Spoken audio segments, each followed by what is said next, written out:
Good early Saturday morning, everybody. Meteorologist Casey Cloud here in the Weather Center, where we have tornado warnings now in play in southern Georgia. You're hearing those beeps in the background. Things have really accelerated with this line quickly, escalated quickly here. So we really need folks taking shelter in southwestern Georgia.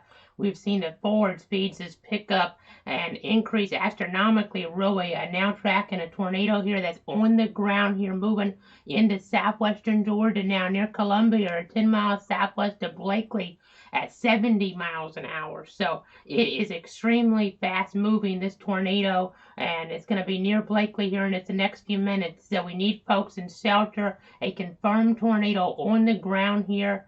We're looking at some of our different tools. We've had a debris signature. You see our debris signatures popping on up here. It's gotten really chaotic quickly in the Weather Center in terms of what we're seeing. Look like a debris signature to the north as well here, but down to the south we're watching, we're seeing a tornado on the ground here. A tornado on the ground just south of Columbia in the last radar scan. So interesting to see that here as we have this axis moving in towards southwestern Georgia and Early County right now. So let me go ahead and break down the warnings for you, set the stage really, kind of let you know exactly what is going on. So the southern confirmed tornado warning polygon is indicative of that for areas there of northeastern Houston County in Alabama, but then northwestern Miller and central Early in southwestern Georgia. And that's going to remain in effect there till 9:15 this morning. And then the second tornado warning, this issued by the Tallahassee office, goes for Henry County, Alabama, and then Clay County, as well as Calhoun and Early in Georgia until 9:45, where we have a severe thunderstorm capable of producing a tornado 8 miles northwest of Columbia or 9 miles east of Headland, moving east at about 60 miles an hour. So we have two tornado warnings in play now. We really need you to take shelter, folks. The things have escalated quickly here toward our southwestern Georgia communities. It looked as if we were going to have a situation where things were going to kind of take their time a little bit more coming on in towards southwestern Georgia, as the warning in Alabama actually still does extend until 9:45 Eastern, which is 8:45 Central. But again, this line has picked up forward speed very, very quickly. We just really need folks to be taking heed. We have a severe thunderstorm warning polygon now for a lot of southwestern Georgia until 10:15. That's the yellow polygon on the screen here. We're talking about Miller, as well as western Doherty, Clay, Randolph, southwestern Mitchell, Baker, Calhoun, Early, Terrell, southern Terrell to be precise, there with this line moving about 60 miles an hour, 70 mile an hour wind gusts possible outside of a tornadic storm. We've been telling you about this threat all week here, folks, and we're seeing it come to fruition, unfortunately, now into where some of our southwestern Georgia counties. A tornado situation involving two tornado warning polygons on the board here, folks. I know it looks like something toward the north here, west of Blakely, with a debris signature. In fact, I'll go ahead and see if we can pop on our mouse real quick so I can kind of point this out for you.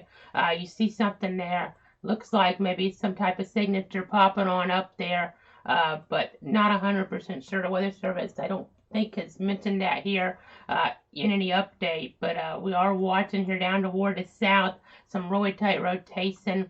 And we had a debris signature a moment ago with this axis in toward southeastern Alabama.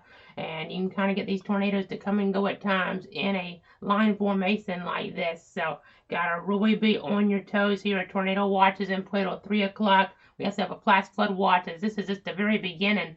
I mean, I wasn't in a hurry to really come on and start our coverage until we started seeing stuff like this evolve, because we may be on for the better part here of 24 hours tracking this axis through northern Florida. It should be weakening out some as it gets into northern Florida, but still going to be an extremely busy day. Multiple rounds of severe weather here, folks. And we're now seeing tornado warnings in our southwestern Georgia counties.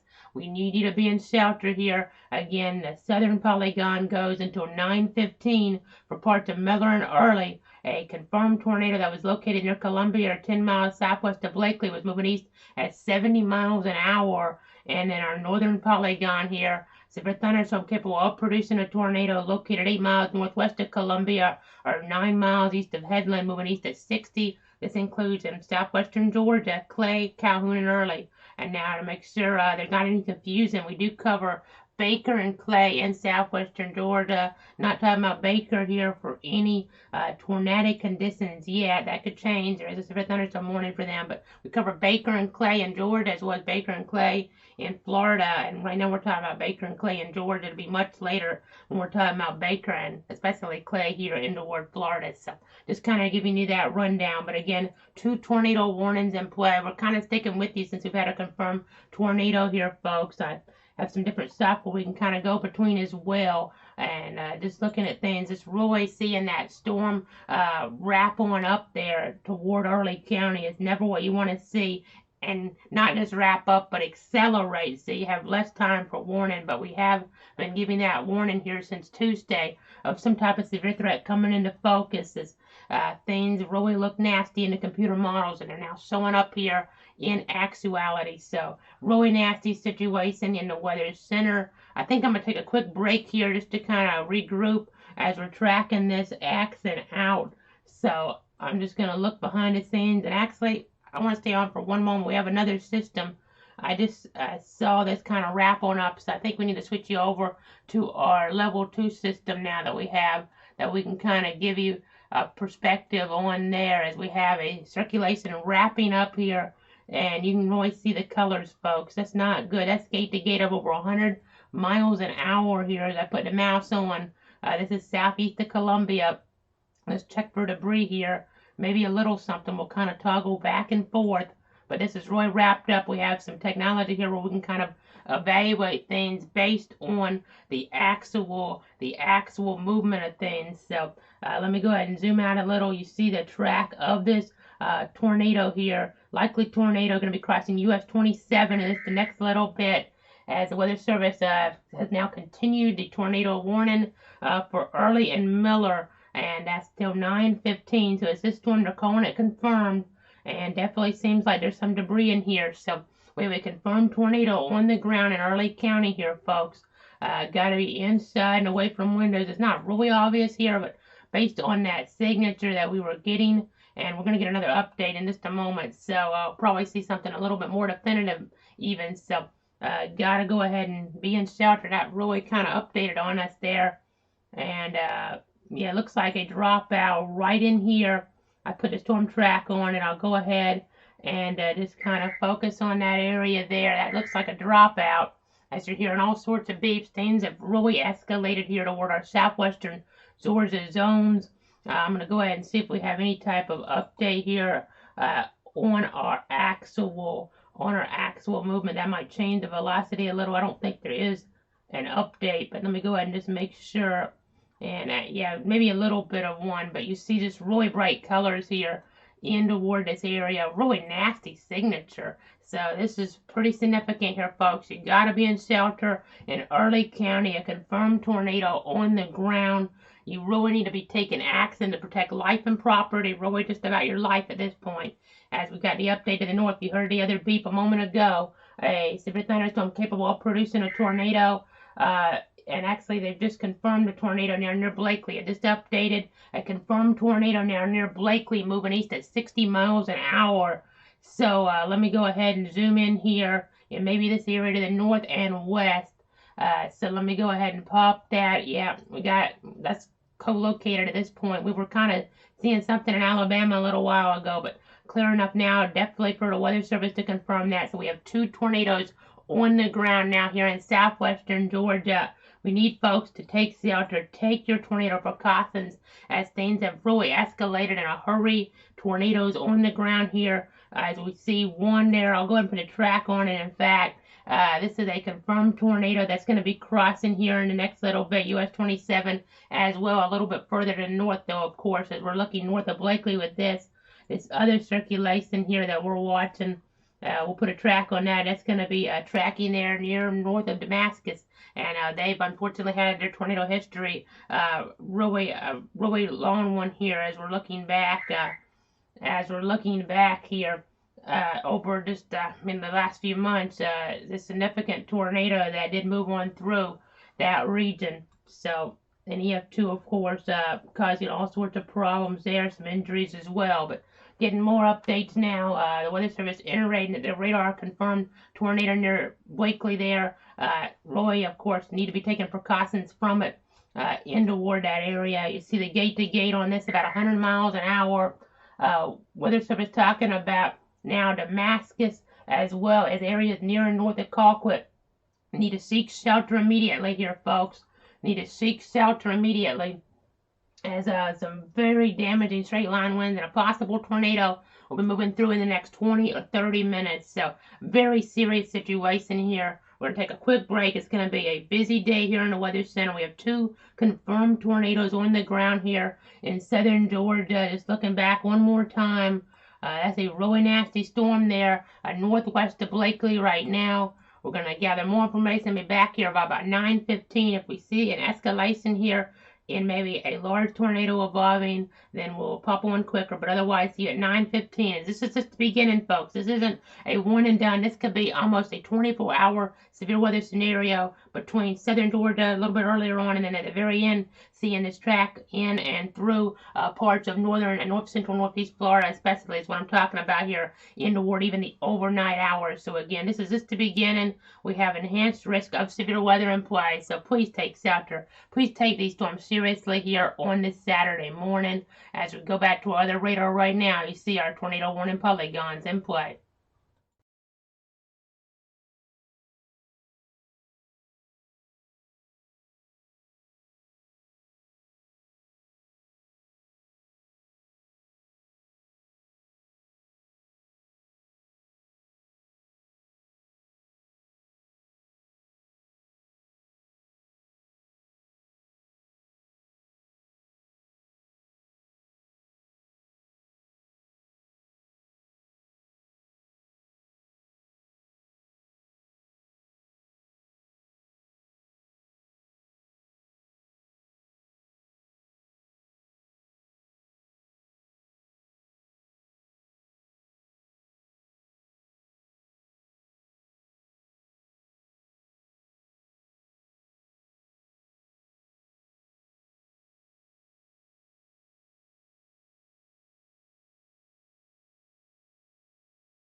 Meteorologist Casey Cloud back here in the Weather Center as we're getting new information in and a new tornado warning that was just issued by the Weather Service here in Tallahassee. It goes for parts of Baker, Early, and Miller here in southwestern Georgia until 9:45.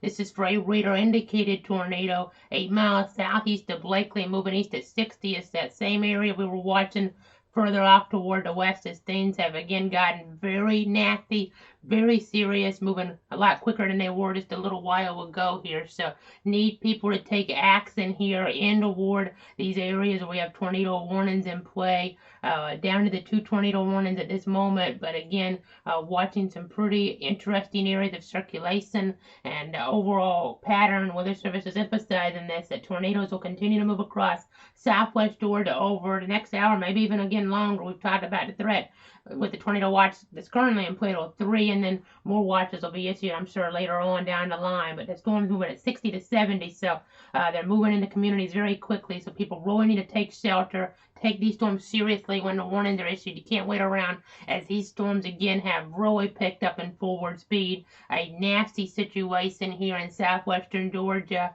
We have given you the heads up on this, but again, these storms moving in here very, very quickly. So let me go ahead and look at my other radar here. It kind of gives us a better view sometimes with these circulations. So I'm going to go ahead, in fact, and go over toward our other technology in just a moment once I get things set back up here on that. So we have the right velocity showing up here so we can kind of give you a little bit better information. So let me go ahead now. We'll switch you on over, and you see maybe not as much rotation in some regards. But we do have some really strong winds showing up, and that could be a little bit of rotation northwest of Damascus. And again, we've talked about what they had earlier this year with a tornado coming on through, and this is 88-mile-an-hour winds showing up. So you see the track moving toward Milford over the next little bit. So something for you guys to watch. Go ahead and take your tornado precautions in Milford here. Maybe no debris signature, but that didn't mean there couldn't be a lot of wind damage, a lot of power lines maybe being knocked down there in that area. As we are seeing rotation, and it could come right back together. It could be even stronger when it comes together as that rotation, when you have the greens, the blues, and the reds and pinks coming together here. So we need folks to take shelter, take your tornado precautions here this morning. As we zoom back out, you're not seeing much rotation to the north, and that's good, but a lot of wind, folks, a lot of wind. Where my mouse is, we're talking about 60, 70-mile-an-hour wind, straight line winds that are going to be moving in here. So I know if you're watching from Albany, for instance, you guys are wondering about what could be impacting you guys. Let me go into a storm track on this. You see within the next hour, this will be moving into toward Albany. So go ahead, if you're in Leesburg as well, go ahead and be ready. I'll kind of track some of the accent further up toward the north now, and you see that here moving in toward Leesburg within maybe the next 45 minutes or so, give or take. As again, we're tracking this here at 60 miles an hour. So if you kind of look at things here, we could be seeing this moving to Leesburg by around 9:45. These storms again have really picked up forward speed, so you gotta be taking action here in toward areas already under warning, and then go ahead and have one foot in that storm shelter, Roy, if you're not under a warning yet, because these storms are moving in such a hurry. Quick rate of speed. You got to be taking action here, as again seeing some really strong wind here northwest of Damascus. We're talking about, according to our radar, and again, this may just be a situation where these winds maybe aren't translating as much, so I see some rotation now, so it could definitely be translating. I see a 97-mile-an-hour wind pixel now here, so that is not good. Right here near Damascus, and you see Milford here, folks. Gotta be taking action in Milford as well, and eventually this can move toward Putney and Dougherty County, and then you see Sylvester down the line in the next hour. That's how quick this is moving. This is just a 60-minute track here, folks, and you see Sylvester in an hour. So really seeing the situation come together, escalate quickly. You gotta be ready to take action here. Just really gotta be taking heed this morning. Just checking some of my information behind the scenes. I see we're losing a few frames, so let me go ahead make sure that I know we're not on camera, so it's not quite as big of a deal at this point, but just want to make sure we have everything in a good spot here so we can go between some more different computers as we have so much happening, so many weather stories to tell you about. And again, the tornado threat really coming into focus. I'm going to go ahead and look at some other things now. Again, we've tried about 60 miles an hour, that movement. And let's go ahead now and go to our DR Earth computer. We have that now in here. So let me go ahead and show you what we're talking about with that. You see a tornado watch in play here. That's till 3 o'clock. Conditions favorable, but right now is when we're really watching for parts of southwestern Georgia with imminent threats of tornadic action here. We've already had confirmed tornadoes based on radar indications here in southwestern Georgia, so you really need to be in shelter if you're in this area. We have some really high confidence areas of wind here in the regions, rotational circulation showing on up as well. So please take shelter. Tornado warnings in play. And you see Blakely there. You see our lightning in play here too. Just a nasty, nasty situation overall. We're back by 9:30, but again, may have to come back on sooner if things really escalate where we get a higher level of tornado warning.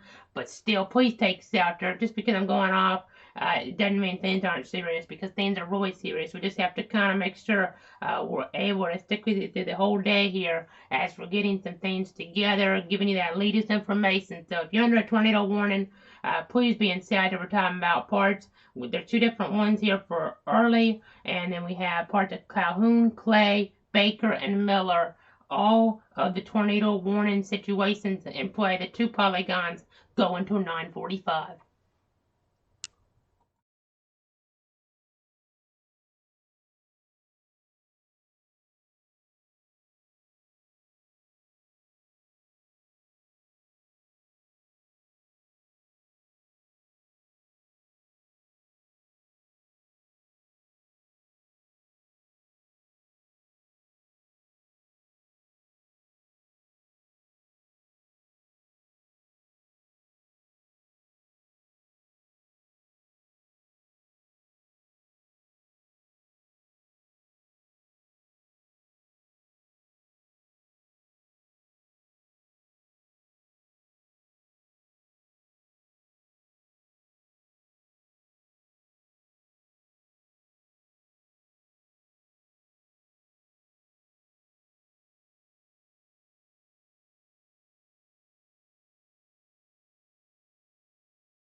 Meteorologist Casey Cloud back here in the Weather Center at the bottom of the hour as we're watching a really nasty weather situation this morning. We have multiple tornado warnings in play. You see the tornado warning polygons on the screen here. The one for an area there of rotation. We've been tracking in Early County. You see, really seeing the nasty action now moving closer toward Newton here, right along State Route 200, in fact. So gonna go ahead and kind of point things out for you even a little bit more here. You see it right in toward this area there. Where we're getting some pretty large hail, it looks like, in fact. So really got to be taking heed here. Tornado warnings in play. The one tornado warning, they can go ahead and get rid of it because you don't see anything in that polygon at this point. But speaking of that Blakely area, it looks like multiple trees and power lines down there around the Highway 39 North area. Really nasty conditions, and we had a severe thunderstorm warning just issued here off toward the east for 70-mile-an-hour winds and embedded circulations. This goes here for Doherty, western Turner, Mitchell, southern Lee, northeastern Baker. Again, we're talking about Georgia, Colquitt, southeastern Terrell, and Worth until 10:30 this morning. 70-mile-an-hour winds. These storms moving east at 60, so considerable damage possible in these areas that include but are not limited to Newton, Albany, Moultrie, Sylvester, as well as Leesburg, Pelham, Putney, Camilla, even getting over toward, it looks like Ashburn, Norman Park, Baconton, Pullen, Doran, and even into toward East Albany, the Marine Corps Logistics Base, Turner City, Riverside, Worth, Terrell, and even in towards some more communities as well in that region. So again, got to be taking heed, got to be taking your precautions. I'll be back here in just a little bit more information real quick before we wrap it up, though. I do want to look here at our other system. I'm going to go ahead and put on some more information here where we're seeing the wind output right now. So let's go ahead and switch you on over toward that. You'll be able to see not as much of a circulation right now, but a lot of straight line winds in here.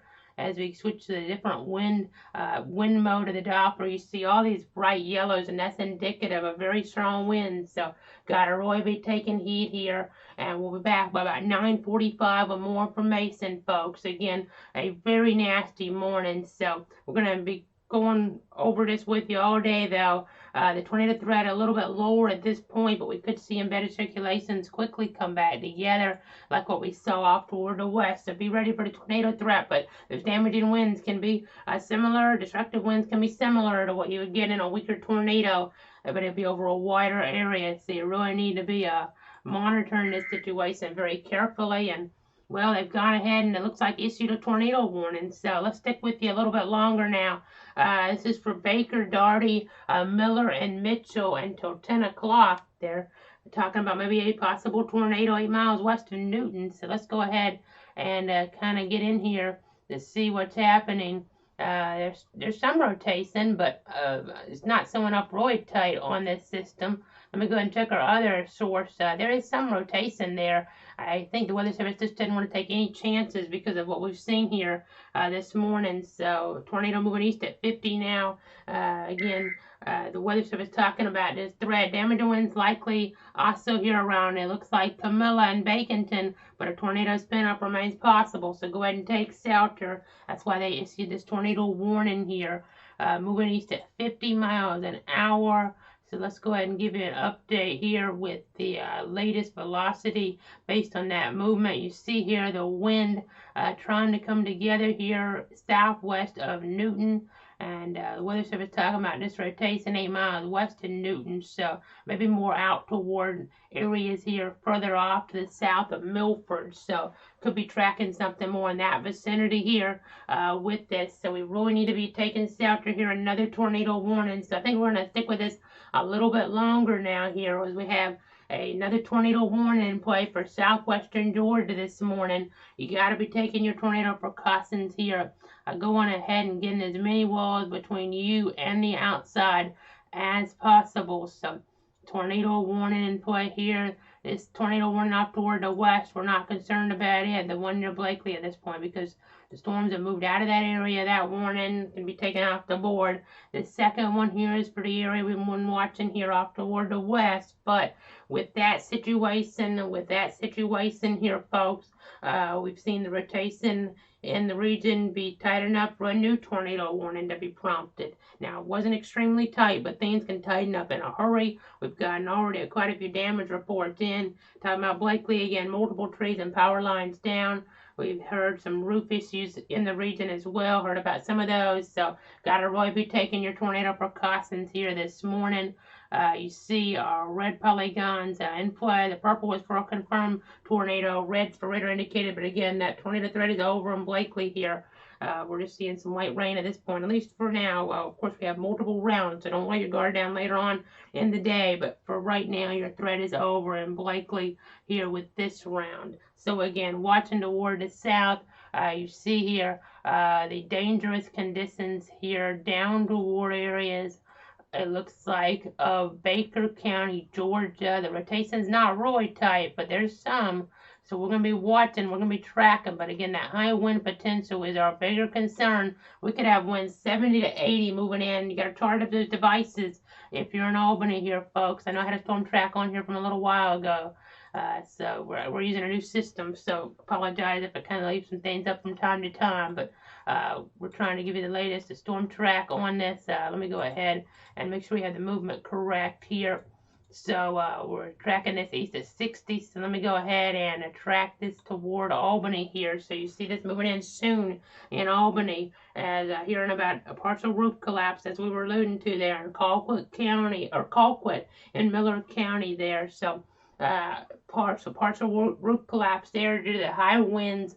So a really nasty situation here this morning. Again, though, we're going to watch the storm system move on off. I'll go ahead and zoom out a little bit, and we'll kind of give you a loop here of the situation. We're going to go ahead and back it up a pretty good ways, in fact, so you can kind of see how things have set up this morning.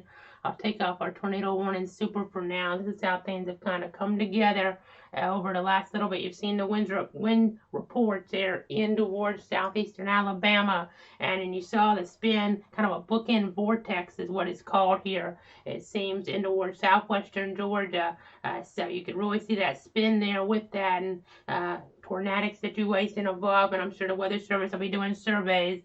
But this is just the beginning. This is not a one and done thing, or of course we'd be talking even longer. We would be talking until we drop pretty much. But because this is a situation where we have to kind of treat it more like a tropical system. It's such a long-term type of thing. We don't want to kind of overdo things too much here with this initial round, which could still be some of the worst weather we see in our region. So again, just kind of looping things to see if you're just waking up. This was the view here about 8:30, but you can just kind of see here the accent picking up some speed here as it moved into southwestern Georgia and moving in toward areas here around, it seems, Blakely, one of those, and then down toward the south as well, seeing that damaging potential. The Weather Service now talking about, as I go ahead and go to live mode, the Weather Service now talking about the situation here where a circulation near Newton could drop a tornado really at any time. So gotta be watching out for that. There's broad rotation in here, but nothing really tight. And then again, maybe multiple areas really. It's just kind of hard to figure out exactly, which that's the good thing right now. It's kind of hard to figure out. And in fact, I know we're about 4,500 feet off of one of our radars there. I'm going to see if our Tallahassee radar will give us at least a little bit different vantage point on this here. So I'll probably jump back on camera in just a moment as we try to switch between some of our different tools here in our toolkit, trying to keep you and your family safe this morning. So again, tornado warning remaining in play here for the Newton area until about 10 o'clock this morning. At about 9:33, we were talking about a severe thunderstorm capable of producing a tornado 8 miles west of Newton. And we are getting a TVS signature on our Tallahassee radar, and that's about the same distance. So that's to give us a pretty good view here as well. So we'll jump back on camera here in just a moment once we kind of get that situated here. Just trying to switch between some different things on what is another busy weekend across our area. So just got to really be taking heed here. I'll go ahead now and move away from our one tool and go to the other. You can see here areas of spin here toward parts of southwestern Georgia. So you got to be really on your toes here in the vicinity of Newton.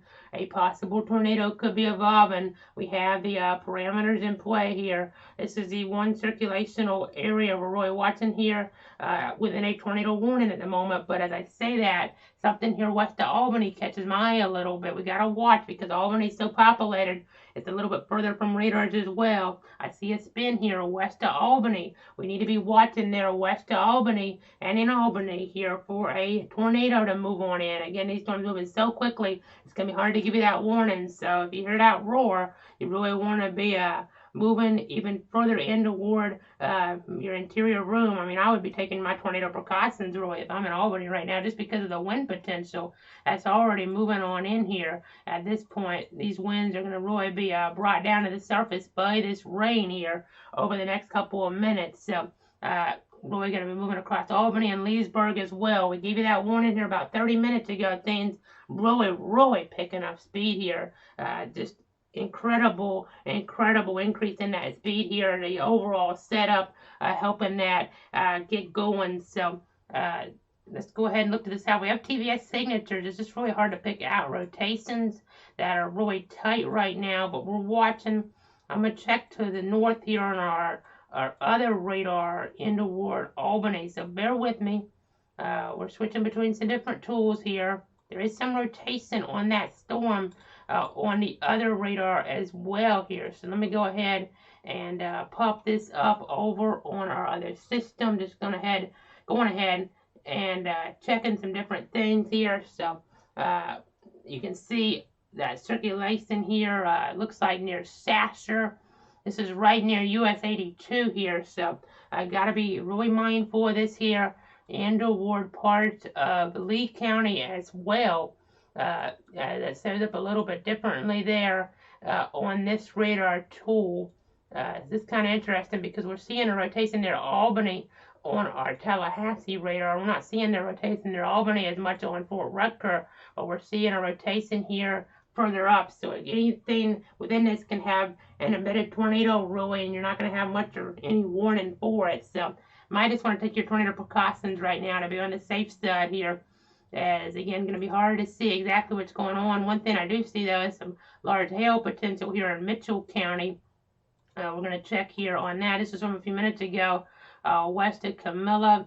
And now moving north of Camilla here, you see some really high reflectivity values. So that's indicative of a pretty nasty hail threat here, at least high confidence in some damaging hail there based on severe criteria reaching the surface. Might have a bigger hail threat later on today as we get some more supercells to evolve. So that could be where we have a stronger tornado type threat even here. So this is again just the beginning, folks. I mean, it's very interesting to say the least. And now if you're watching from Bainbridge, I'll go ahead and kind of talk about you guys there in Decatur County. Things are quiet at the moment. The action's to your north, but we have, again, multiple rounds here, and you're going to get into some severe conditions here eventually. So got to remain on guard here down toward our southern row of counties. As we just got a report in now, 1 mile north of Newton. No known injuries or damages at the time there in Springdale. Or excuse me, let's try that again. They're on Springdale Drive, but golf ball sized hail has been reported.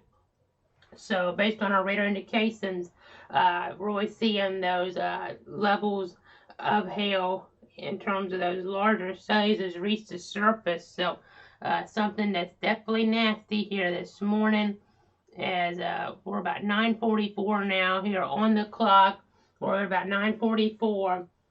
So we're going to take a quick break here in the coverage right now. I'll come back on camera real quick. Of course, we're leaving the stream going. We still have tornado warnings in play. So I'm going to go ahead and switch to our other system as we get some new information in facts. So I know we have some different things to look at. We had the 2 warnings drop off as we were alluding to, but the 1 tornado warning in play here. North of Camilla Roy around Newton, a possible tornado in this area. So we're watching this rotation here, and there's some rotation maybe to the south, but again, things in these QLCS situations are a little bit harder to pick out, which makes it tougher for warnings. So it could always get a tornado spin up along the line really here where we have severe thunderstorm warnings in place. So even if you're not under tornado warning, it doesn't mean a quick tornado couldn't spin up in your neighborhood. You gotta be on guard here again. And we have that logo red. We've been talking about this threat for a while here, folks.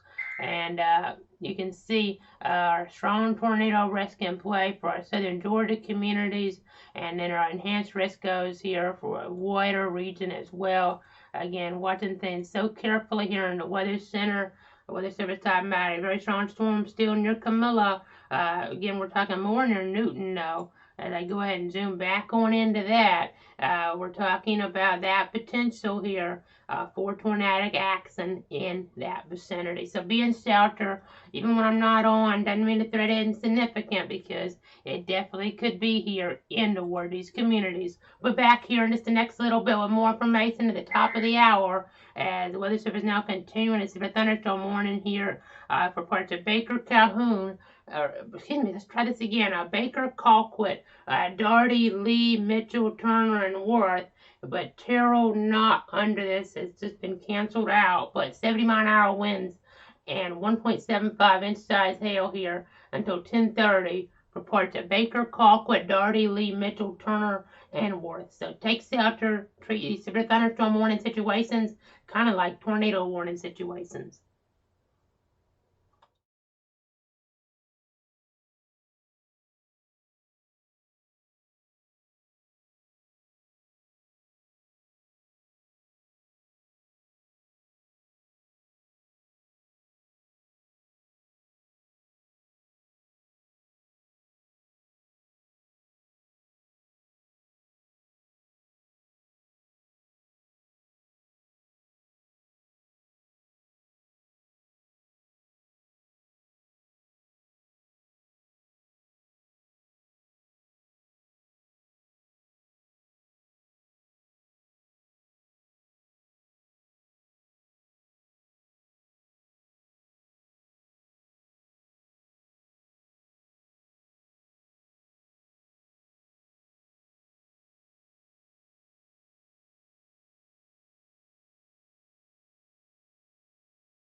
Meteorologist Casey Cloud back here in the Weather Center. I know we're jumping on right before the top of the hour. We just wanted to be here as the Weather Service gave you the latest information and gave us the latest information on if they're going to be extending the tornado warning here toward parts of southwestern Georgia. It does continue for parts of Baker, Doherty, Miller, and Mitchell until 10 a.m. It's that red polygon here on the screen. Right now, though, the worst of the accident moving out of that red polygon, but we can't rule out some more spin ups here along the line. So let me go ahead and switch you over to our other software right now. We can kind of look at things. You see the worst of the accident really gonna be moving closer toward Moultrie here over the next little bit. I know the Weather Service talking about this here in the chat, that the strongest winds are headed toward Doran and Moultrie there with 70-mile-an-hour potential large hail and even a spin up tornado above them by about 10-15 or so around Moultrie. So gotta be really on guard here as we're looking there toward parts of Colquitt County.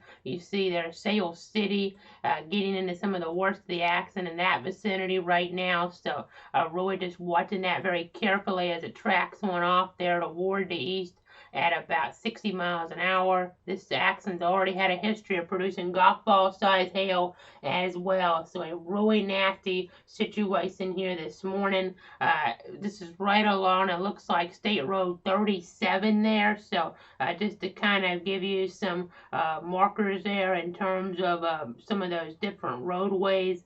Or even talking, it looks like we just got an update, Rancho Taylor Road in here. So just watching this here very carefully as it moves on off toward the east. So you can kind of see this here as it gets further off toward areas here of South Georgia. We're going to eventually be watching southeastern Georgia. So let's kind of get a gauge on what could happen there. You see Moultrie, but then eventually, I know the Weather Service in Jacksonville has been talking about it, the Moultrie area now from Tallahassee's jurisdiction, but eventually going to be watching toward Waycross even here too. So let me go ahead and switch this on over here. We're going between some different tools here in the Weather Center, as we've alluded to. I'm just trying to give you that latest information here this morning. So let's go ahead and pop this on here, a broader perspective. And the accent here right now, the latest information has, again, the movement here off toward the east at about 60. So a storm track on this as a tornado warning. This one away. A storm track in just an hour. We'll be talking about this getting into where some of those Jacksonville, southeast Georgia counties. So I'm going to be watching here maybe. And if I'll extend this off even. We'll do it like this within an hour and a half or so, getting toward Waycross, give or take. I know a little odd way to do that, but just trying to kind of give you an idea for our viewers there, more towards southeastern Georgia here. But watching Moultrie right now, this is going to be moving in soon toward Moultrie, putting that storm track on within the next 15 minutes or so, getting into toward Moultrie here in parts of the area. So I'm going to go ahead and check some more information now. Again, we're here at the top of the hour. If you're just tuning in, meteorologist Casey Cloud, we came on right before the top of the hour to see what the Weather Service would do. And it looks like at the moment no new tornado warning's been issued, but we have very nasty conditions that are capable of, with these winds, producing power outages. So let me go ahead and put on our wind potential right now. As we're getting further away, I'll have to switch radars here in a little bit. But you can kind of see some of that wind here on this, and I'll even put another track on just to give you a different viewpoint. But again, I'm going to be watching toward Adel as well here within the hour here in Cook County. So got to be tracking that potential here, I-75, as we go back up here toward the north a little bit here. You see the hail potential not as high, but one thing I got to worry about as I'm looking at the radar that makes me concerned is kind of seeing the train here from west to east. There's a flash flood watch in play, and that's a concern here, folks, that training of the rainfall. So even though we don't have a tornado warning right now, we still have very nasty conditions overall. And in fact, I'll try to get that flash flood watch pulled up for you in our other system here in just a moment. We have our, looks like our tornado watch kind of on top of this right now. I might just end up having to kind of I guess the way we have this set up, a tornado watch is going to supersede this in our system. So we'll go ahead and pop up the tornado watch real quick. But just kind of let you know there is a flash flood watch here in play as well. Uh, so again, we have just so many watches here this morning. This yellow area is a tornado watch until about 3 o'clock or so here, but we're going to be seeing this probably extended off toward the east here in this next little bit. So that's something to look out for as we're getting off here towards some of our zones further in toward southeastern Georgia eventually, but south central Georgia already seeing some of those conditions here around as well. So just got to be careful here this morning. Got to be careful throughout the day. This is just the beginning, really, as we've alluded to. We'll go back over now. We'll go back on over other software. We're still tracking things very carefully. You're going to see I-75 there. Get into some of this here over the next little bit. So right now, no active tornado warnings, but severe thunderstorm warnings in play. So we'll be back by about 10:15 unless something more imminent comes up here. But still, just be mindful here. These winds are very, very strong within this line, and we'll switch you onto our PowerOutage.us mapping as well here. As I know, we're looking at the radar now. We're looking at our one tool that we have. But now let's go ahead and go over to PowerOutage.us. We have 11,263 customers in the dark as of the last update here. You see Miller County, pretty much all the customers that are being tracked at least without power there, as we've had some really nasty storms move on through. You see toward Baker County here in Georgia, 218 customers in the dark. Calhoun County, 128 customers. Randolph 272, Clay there in Georgia 679. So I seeing those numbers add up some. Again, it looks like Miller County right now getting harder hit here over the last little bit, but we're just getting more information and we'll keep you up to date here in the Weather Center. For now, meteorologist Casey Cloud back by about 10:15. We're doing these updates a little more frequently right now because that damaging wind potential is impacting parts of southern Georgia there, and more even on the higher end of things with that destructive wind potential in some communities here. We're noting those winds upwards of about 70 miles an hour.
Back here in the Weather Center with another severe weather update. We have a new severe thunderstorm warning in play now further off toward the east. In fact, you can see that here on our mapping. This is for parts, it looks like, of Ben Hill as well as Berrien, Colquitt, Cook, Irwin, Lanier, Tift, Turner, and Worth counties here in South Georgia to 11:15 this morning. So let's go ahead and go back over our other system. Now you can kind of see these storms, but I'm going to give you even a better look at things here as we kind of show you the overall situation here up close here.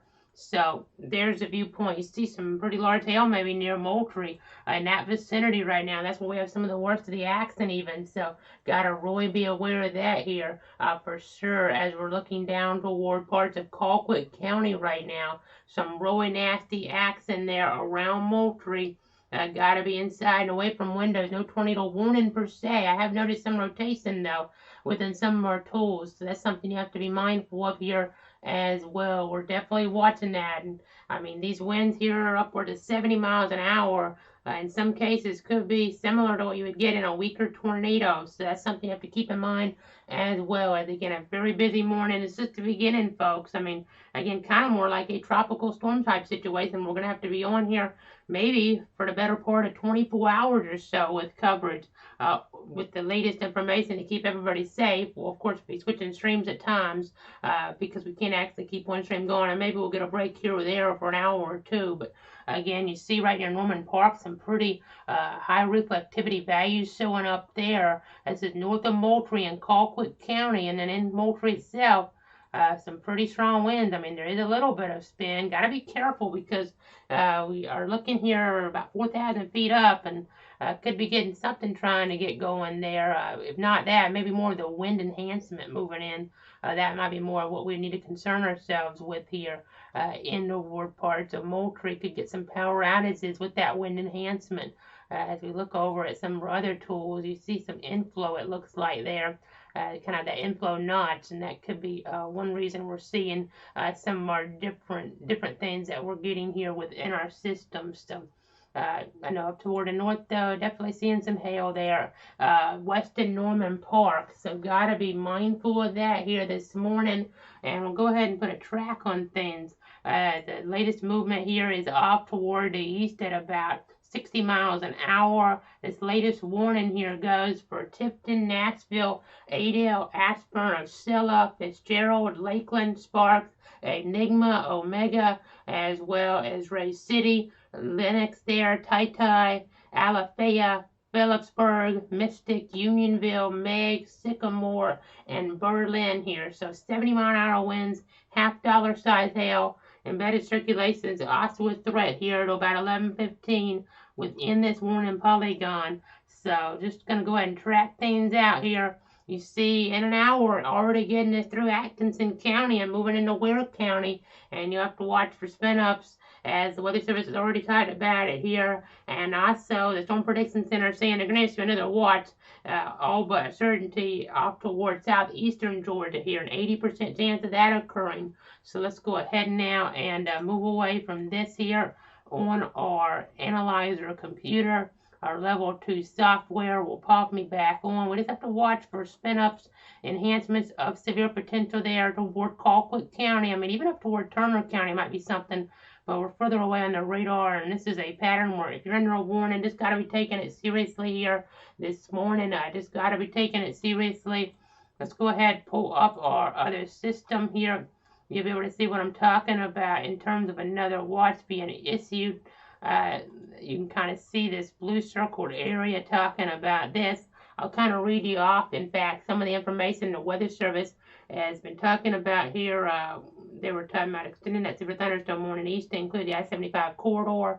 And then the storm predictions that are talking about the well-established squall line there with embedded areas of rotation persisting. And that's going to require, more than likely, a downstream tornado watch of 106 there. This will be tornado watch 107, I do believe, as we're looking off. A well-established quasi-linear convective system, a QLCS, with embedded mesovortices continues to move east across southern Georgia this morning, and the air mass feeding these storms is best characterized by mixed layer CAPE on the order of 500 joules per kilogram and deep layer cirrus around 70 knots. This is sufficient to maintain the QRCS organization for the next few hours, and the forward speed will result in these storms exiting the watches later this morning, and the air mass downstream is drier, though, than further west. But we're talking about the overall situation where we have the trajectories. As I'm kind of reading this, I'll kind of read it word for word so we don't kind of get a little bit off here. But so the air mass downstream of the ongoing watches is drier. As I'm reading this with you for the first time. Then further west, as low-level trajectories have slowed the return of better, richer moisture. And a consequence of this is that thunderstorms will quickly outpace the return of the stronger instability. But despite this weaker instability, the well-established nature of the thunderstorm complex, combined with the strong deep layer shear, should compensate somewhat for the lack of better instability, and a severe threat will persist there across areas of southeastern Georgia through the morning. We'll have other rounds later, but this round going to persist through southeastern Georgia here. As we go back over now, I'm going to go back over to our analyzer computer. You'll be able to see what's happening over here. You see accent getting closer to War 75, and we just got a report in from Broadcast Media, in fact, meteorologist there in Macon, and he also does coverage there in Albany as well, there with information there that does talk about, it seems, trees down off of Gillenville Road there near the Albany State West Campus, and also reported debris along, it looks like Sylvester Road, past Mock Road in Dougherty County and Lee County. Stocks Dairy is closed due to the storm damage. So I'll read this to you again. A meteorologist in Macon. He also just covers for the station there in Albany, WFLX TV, and he said that in Dougherty County, trees down off of Gillenville near Albany State's West Campus, and also reported debris there along Sylvester Road past Mock Road in Dougherty County, and in Lee County, Stocks Dairy is closed due to the storm damage. So just giving you that report. We're laying that report to everybody. As we did just get that warning continued for 60-mile-an-hour winds and an inch-size hail with the thunderstorm axing there off toward Colquitt, Mitchell, Turner, and Worth till 10:30. And also a report now of a wall cloud in Colquitt County. So, and we were seeing some rotation. Tree damage is now occurring between Moultrie and Norman Park. So we were talking about some nasty, nasty echoes within our Doppler algorithms, and some of those coming to fruition here. Some really high winds showing up. A little surprised they lowered the warning, honestly, for the wind potential, because we're seeing some pretty high winds within our radar echoes here. 60 to 70. I mean, some of these over 70. That report just coming in north of Indian Lake. So that's a spotter there reporting this in the chat session. I think he's relaying that report actually there, Samuel Haig. So just going to go ahead and monitor things as we're seeing them live, trying to get all these reports out to you as they come in, as we go ahead and broaden the view out. The latest motion here with this scenario off toward the east at about 60. And we'll take a break here unless we get a tornado warning. We'll probably go ahead and take a break for a little bit here until 10:30. But just going to go ahead and continue to watch things move off toward the east at about 60 miles an hour. So I know Pearson will be an area to watch. We have areas here near Adel, even maybe just north of Adel, getting into some of the worst of this. So going to be tracking this potential here. You see Osceola, Fitzgerald, as I put up another track here on our screen, getting into more of this potential. So just got to be watching things very carefully here this morning as things do move on through the area. Just continuing to watch the overall scenario here. It's pretty nasty, folks. Again, reports of tree damage there toward the south. So Moultrie, we were talking about that storm moving on through around 10:15, and it has, it seems, caused some damage in that vicinity. So we're going to take a break here real quick, but I-75, watch out here in South Georgia. The wind enhancement going to move in here over the next little bit, somewhere between, I'll kind of go off here, somewhere between areas here just north of Adel and 75 to maybe just north of Lenox here. So somewhere between those two tracks is where that wind will probably be the highest along Interstate 75 over the next little bit. So be really careful out there. I'll be back in about 5 minutes or so as we continue to watch the situation. A new watch about to come out, it seems. I guess it could theoretically be a severe thunderstorm watch based on the color in our system, but probably a tornado watch here based on the conditions being favorable within the area overall based on some of that wind shear around.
Back here in the Weather Center, the bottom of the hour, I'm meteorologist Casey Cloud, continuing our severe weather coverage.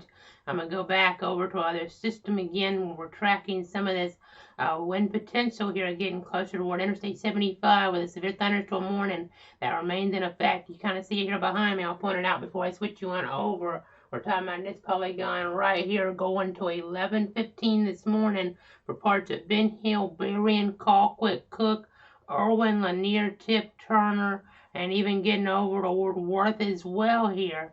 We're watching this wind potential. I know an enhancement down here northeast of Moultrie at this point.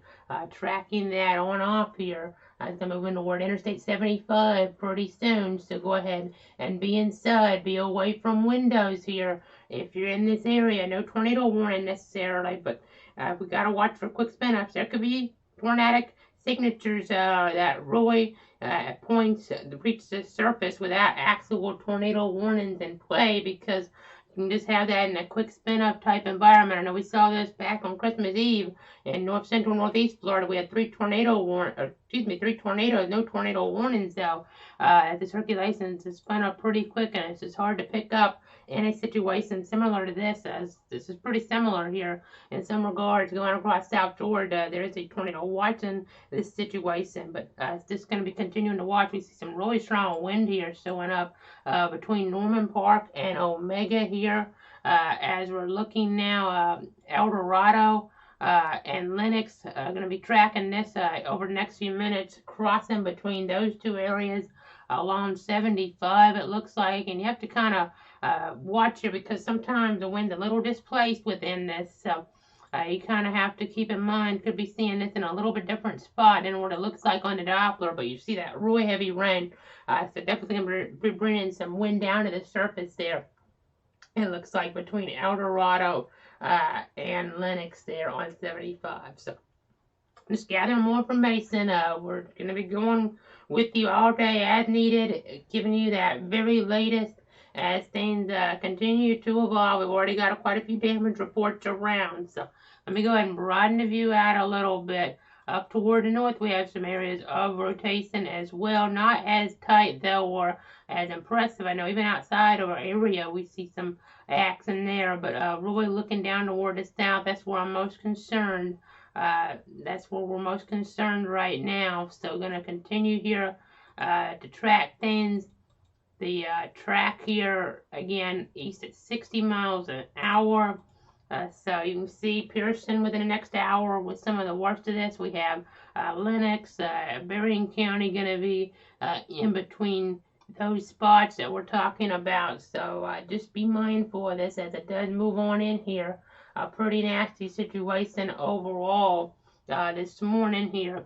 And we'll go ahead now, switch back on over.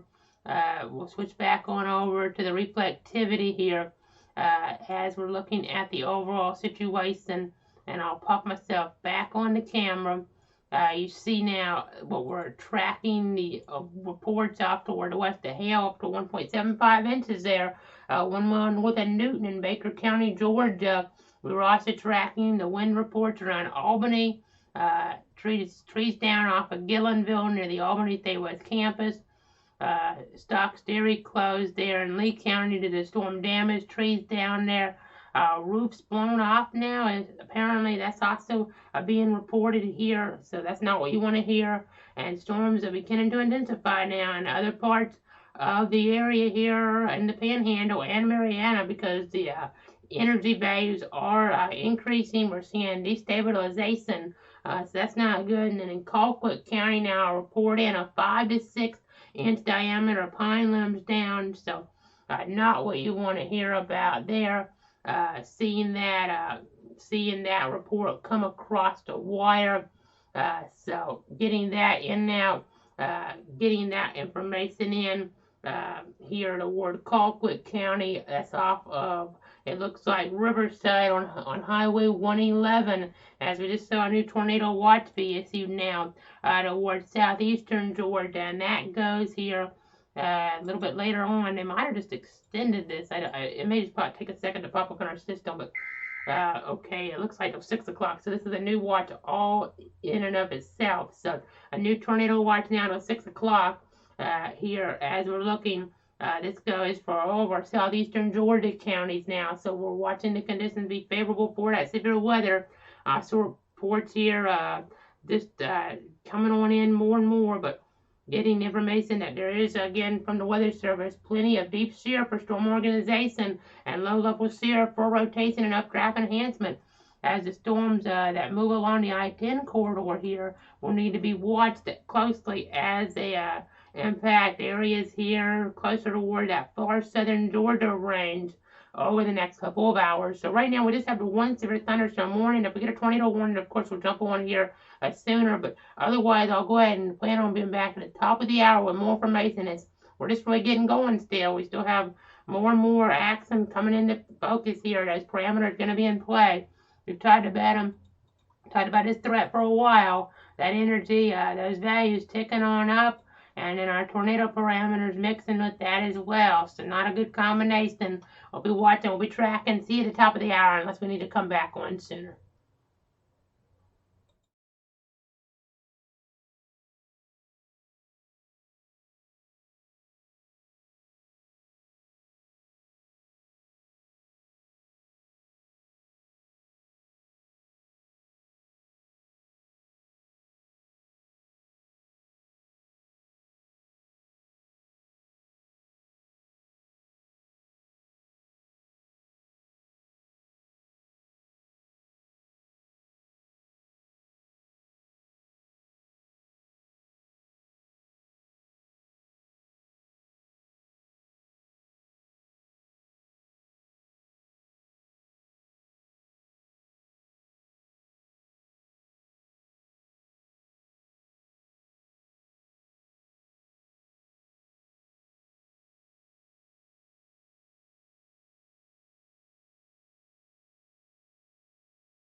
Meteorologist Casey Cloud back here in the Weather Center at the top of the hour. We're continuing to watch everything that's going on here across the region. You see a new severe thunderstorm warning just issued here off toward the east. In fact, let's go ahead and go over toward our other system now.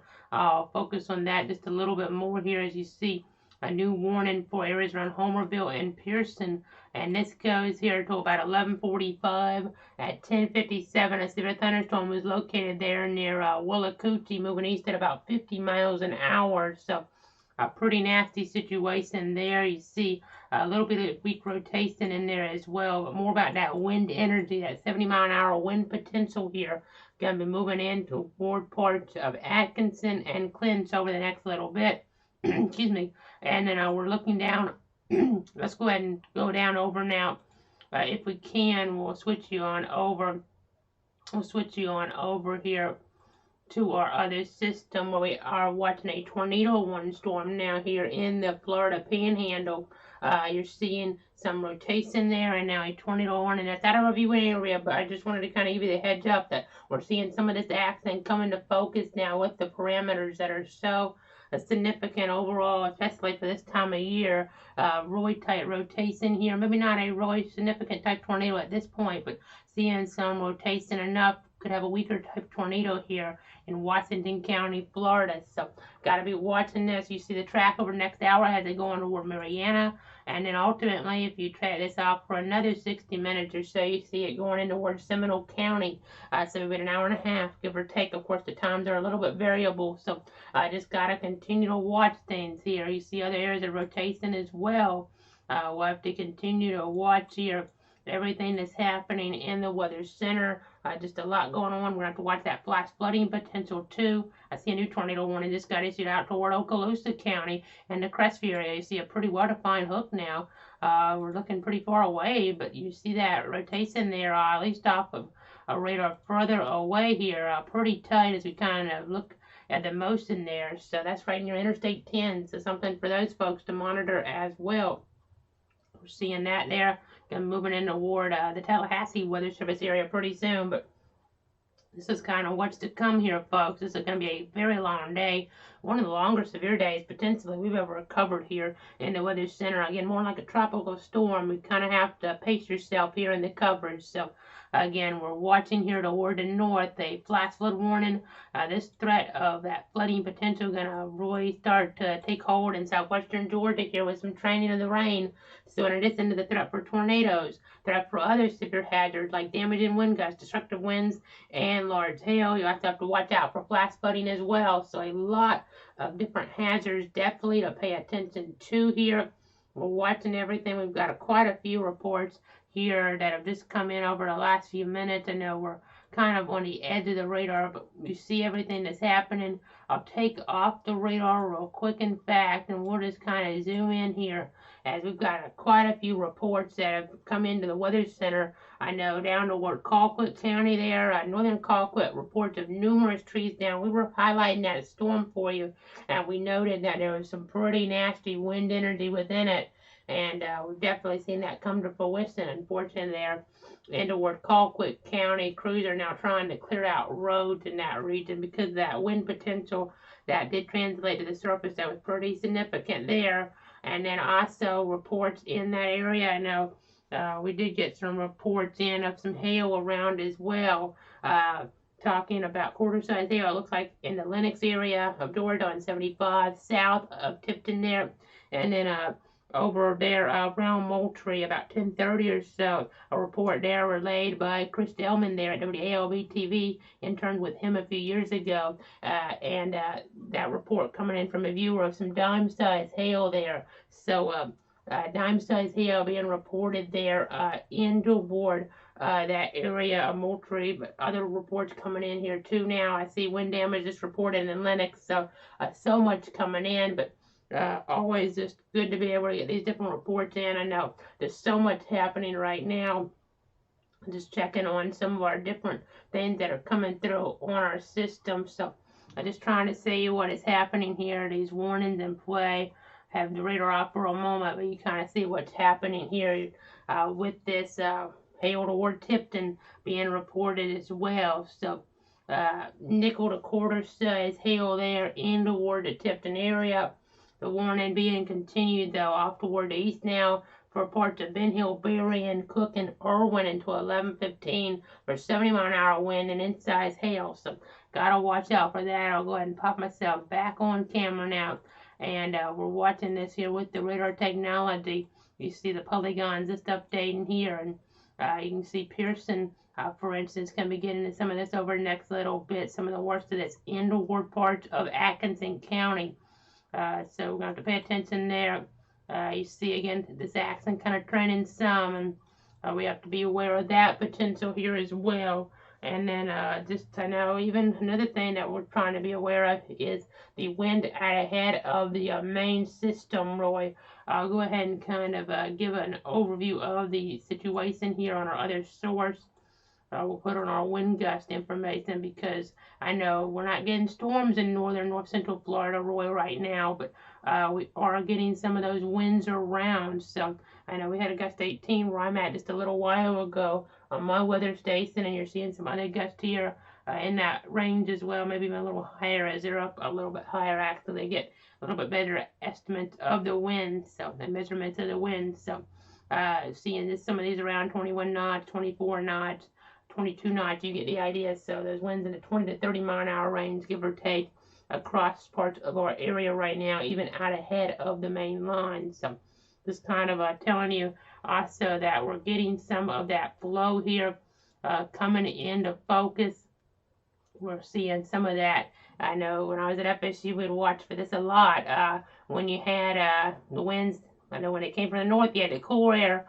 But when you had the winds coming up from the south here, that's bringing in the more favorable severe parameters, Roy, in terms of what you need for these storms to get going. And we have the shear around, so this is not a good setup in terms of what could happen. We could have some pretty severe weather, pretty serious severe weather later on. So we're watching the stuff toward the west. Since we don't have any tornado warnings right now, I don't want to continue to kind of take our time right now in that we're pretty much, I guess, on a pitch count at this point, you could call it, because we have to make sure we're going to be on probably for the better part of the next 20 hours or so. Hopefully the stuff weakens down more toward North Florida and the Jacksonville area, down in North Gainesville, Ocala, we won't have to be on with the feed continuously at that point. But it just kind of depends, because this is going to be a long, long ride, Roy, with the threat for South Georgia. It's going to be about South Georgia most of the daytime, but then later on seeing that threat shift down toward Tallahassee, Summit, and shifting further off here as we look ahead later on into toward the timeline, even getting into toward those overnight hours. So we're watching things right now.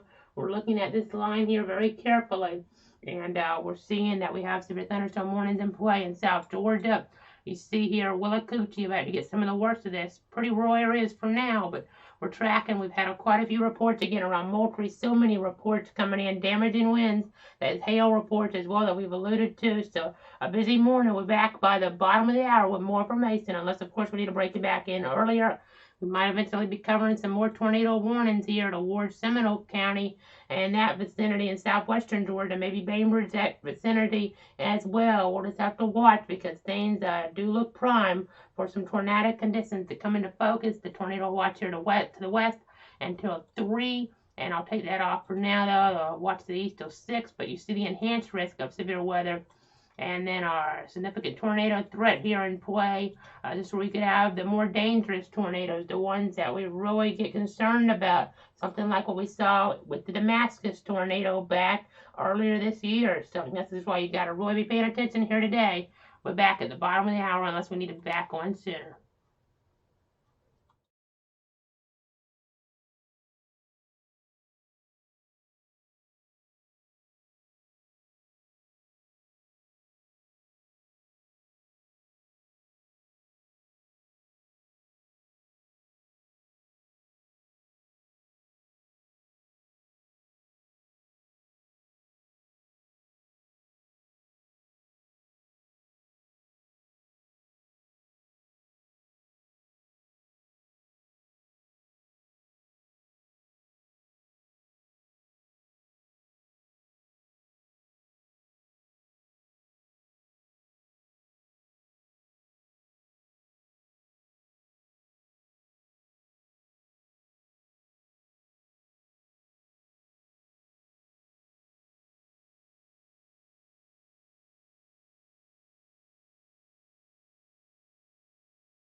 Meteorologist Casey Cloud back here in the Weather Center at the bottom of the hour as we continue to watch some severe weather. Recently had a new warning issued as we got down toward parts of southwestern Georgia and also Gadsden County being clipped as well. So let's go ahead and zoom into some of this. We'll switch you on over here toward our analyzer computer to be able to get a better look at what's happening here toward Chattahoochee. And we'll put on some of our velocities even. You can see some wind here pretty strong overall in this vicinity. Right near Interstate 10, in fact. This is moving out of Jackson County here, it looks like. We're watching this pretty carefully on our Doppler and our velocities. So, excuse me, just bear with me. Here's, of course, we're continuing to watch things here in the Weather Center. And we also got an update up toward the north here in Coffee County. Warning going till about noontime. But here toward parts of the Florida, Big Bend, Florida Panhandle, we're seeing a little bit of Gadsden County being clipped. But looks like some of the worst will be moving toward Chattahoochee over the next little bit here. Some of this action moving on in. You see some of this hail potentially this north of I-10 right now. So we'll kind of track this hail off, in fact, here. It's moving east at about 45 miles an hour, so a storm track will put this into Chattahoochee here pretty soon. Just gotta watch out for this. The parameters may be a little more favorable for hail here over the next little bit. We'll just have to kind of wait and see. We've already seen some hail. Quite a few reports coming in, I know, as large as 1 inch and 3/4 there earlier on in South Georgia. So watching this pretty carefully here within our Doppler radar algorithms, our Doppler radar technology. It's going to be a very busy day. I know I've said that so many times, but just can't remember really a day where we're going to pretty much be on for 24 hours straight since we've been doing this. I mean, not quite to the level where we had, of course, the higher risk situation back in 2017 where we had a severe threat spread over really about 30 hours or so, give or take, maybe even a little bit longer than that. We were watching with a tornado watch that Saturday afternoon. We had the threat all the way to Sunday evening, kind of lingering around here later on. But of course, some of the worst of it was Sunday afternoon there toward Albany. And we also had the maximum there in terms of the tornadic conditions toward Adel there Sunday in the overnight hours, Saturday overnight, early Sunday morning. So that was a little longer term thing, but overall, this is a pretty long term thing. We cover so many counties here between South Georgia and North Florida. So if you're watching from Stark, we're good. Enjoy your Saturday around Stark. We still be good. If something changes, I'll let you know. But it's just going to be kind of breezy, windy out there, really. So be aware of that. But again, not any severe weather until we get, at least until it gets dark and probably more in toward the overnight hours around North Central Florida. So we'll keep an eye on it, but let's go ahead and look back here. We're watching a little weak rotation toward Chattahoochee. We're going to be watching toward Bainbridge, too, here over the next little bit. So something to kind of track as we go between some of our different systems here. Again, kind of tracking things off a little bit here. We'll be watching maybe eventually closer toward Attapulgos within the next hour or so. And speaking of just different things that have come in here to the Weather Center, I'm going to zoom out a little bit because we did get a report. It's not going to show up on here, so because it was a little bit longer ago than an hour or so. So I'm going to go ahead and pop me back on camera here, and we'll talk about it. We did get a report in here just a little while ago. Out of Terrell County, the emergency manager reporting a possible tornado. Doesn't seem like we had any tornadic warning in play there, but again, we were watching there with those severe thunderstorm warnings in play, and you can always get those spin-ups. We've talked about that potential here, always watching for that spin-up potential along the line, as you don't have to have a tornado warning for one of those to evolve, and in fact, a major damage to a home there southwest of Cuthbert being reported. So not what you want to hear about. That's why you got to just be really aware here. If you hear that roaring noise, then that can be problematic sometimes. You don't have to have a tornado warning in play to actually have a tornado touchdown pretty briefly. It was about a half a mile that it was on the ground, according to the reports. Not confirmed tornado in that surveyors there from the Weather Service in Tallahassee will end up having to look at that damage. But again, just going to go ahead and continue to watch our radar right now. We have the Acton and Coffee County as well. A pretty rural area. That's why I haven't touched on it as much. But you may be watching from there or have an interest in there. So do want to talk about it because we did have some pretty high wind potential here. As we're looking, the storms have slowed down a little bit up toward the north now, moving east at 50. So if you're wondering for Waycross, it looks like the worst of this may end up going north away crosses. Things have kind of reconfigured a little bit here in terms of that overall movement. It had picked up speed after being slower in Alabama until it got near Dothan or so, and then again falling back on down a little bit. Falling back on down a little bit in that forward speed as we're watching the axis toward the south and west now. But severe thunderstorm warnings continue here to 11:45 for parts of Atkinson County here, and then really tracking that towards southeastern Coffee noon, 70-mile-an-hour wind potential in here. So just gotta continue to watch things. Really talking about that whole vicinity there around Atkinson County. We just got a new warning, though, for parts of Bacon and Ware. We don't cover Bacon, but some of the worst have been moving more toward or near the Bacon and Ware County line as we're looking there. And Bacon's in the Savannah TV market. Ware is part of the area we cover in the Jacksonville television market. So, again, you see that warning there as we're looking further up. You're seeing more of that threat, but just going to continue to watch things here as we're getting just more reports piling on into our system out toward the west there. Chief Meteorologist at WJHG TV, Chris Smith, reporting viewer photo there of golf ball size hail in Cypress and Jackson County. So that could be something similar to what we're seeing here moving into towards southwestern Georgia now. Going to be watching again around Chattahoochee and then also here towards Seminole and Decatur, Reynoldsville. Let's go ahead and put our hail tracker on. We were seeing some hail in our other system. I just kind of seeing that closer toward I-10. I know they have the northeastern movement, but we're seeing more of an easterly movement with the hail track here. So that's kind of interesting to note. That's something interesting. So again, we'll have to watch here a little bit further down. You see the tornado watch actually not even in toward areas of Gadsden, but we'll have to just continue to watch things overall here as things could be kind of favorable. And you see the hail tracks in Georgia again. The reports there about 9:45 in Terrell County. As I go ahead and zoom it out, we're talking about areas not too far away from Cuthbert. There, we had a line of twisted and broken trees. I'll go ahead and switch you back on over to our reflectivity mode as well here. We had a line of some twisted trees, broken trees, for about a half a mile, and a house had a large tree drop through the middle of it. So not what you want to see or hear about, definitely, as just got to really be on our toes here because the parameters are going to be more favorable even potentially. You see the tornado parameters getting a little bit up there, and there's energy values up there as well. So we have to be mindful the areas especially that haven't been worked over as much.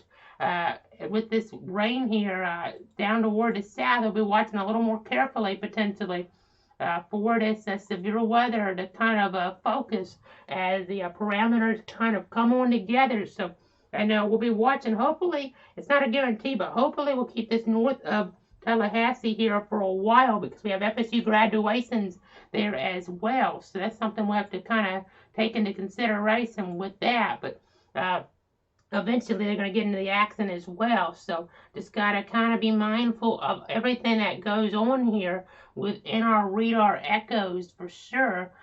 We're just watching everything here. And again, the warning continues. I'm going to stay on a little longer because I know we got that report in Terrell, and right now we don't have any tornado warnings, but eventually we're going to have some more warnings that are a little more serious in play. And really, at this stage, because of all the reports we got, also the thunderstorm warnings to be taken seriously. But we're not talking about really highly populated areas at the moment, but just kind of want to stay on for a little bit because all the damage we've seen, just kind of review some things. So moving east at about 45 miles an hour on this down here. But again, there is some northeastern component, but the hail wasn't really showing that. So kind of interesting. Let me go ahead and switch you over to our other source. We have our other source in here now. We're going to look near I-10, and you're seeing some rotation maybe. Haven't checked this out in a few minutes, so let's check it on out here. There's some broad rotation definitely in the Chattahoochee area. We're talking about Jackson County moving in toward parts of Gadsden, and the hail sizes are showing a little higher, as well as maybe a little bit of an enhancement of rotation here with some of this. I'm going to kind of go forward in time. As you look on the western cell, really within this Yeah, we're seeing a little more rotation there, right near I-10. Got to be careful here near Oakdale. This is out of our area, but I'm just tracking this because this will be moving into our area, and we have to watch a little more for this because this accent, as they go back to reflectivity once again, is a little more discreet. Still on line, and that's going to cause that flooding potential to go up. But we have a little bit more, with the way it's oriented, we have a little bit higher of a tornado threat here with this accent, it seems. So we have to just be kind of careful here. We have that strong tornado threat around, especially as we get towards South Georgia. We could have a tornado that's a little more significant, one of those that would have to really be cognizant of. I mean, again, we already had a report of a home with major damage in Terrell, and we still could see more of that without maybe a tornado warning coming into play. But when you have a tornado warning in play here, we have the higher parameters in play. You have to be more concerned. So we're going to go and zoom back on in now. Looking again at this, we could get a tornado warning here at any point, really, just based on things, how they're evolving. They're not really tight enough at the moment, I don't think, but again, things can change pretty quick. You see that net rotation here, pretty broad right now, but we're still watching. You see our hail might be overestimating a little bit, but it's not going to be overestimating too much. So as we go ahead and put a storm track on this, you see Chattahoochee here going to be moving in soon. But right now, between it looks like a US 90 and I-10 here with this. This is in Jackson County, but again, giving you a heads up, we already have that golf ball size hail report in there out of Jackson County around Cypress. So golf ball size hail there. No baseball size yet. Hopefully we don't see anything like that today, but we have a lot of parameters in play. And in fact, I think it'd be a good time to reset a little bit to show you some of those different parameters as you see things really start to evolve in toward Chattahoochee. We're really watching things. Let me go ahead and switch you back on over here. We'll kind of reset. We're not getting the hail as large on this software, which sometimes and generally does do a better job with the estimates. So we did have hail pretty large off toward the west. So it could be something in between, really, what our one system's estimating and our other system's estimating. So we're just going to continue to watch things for sure.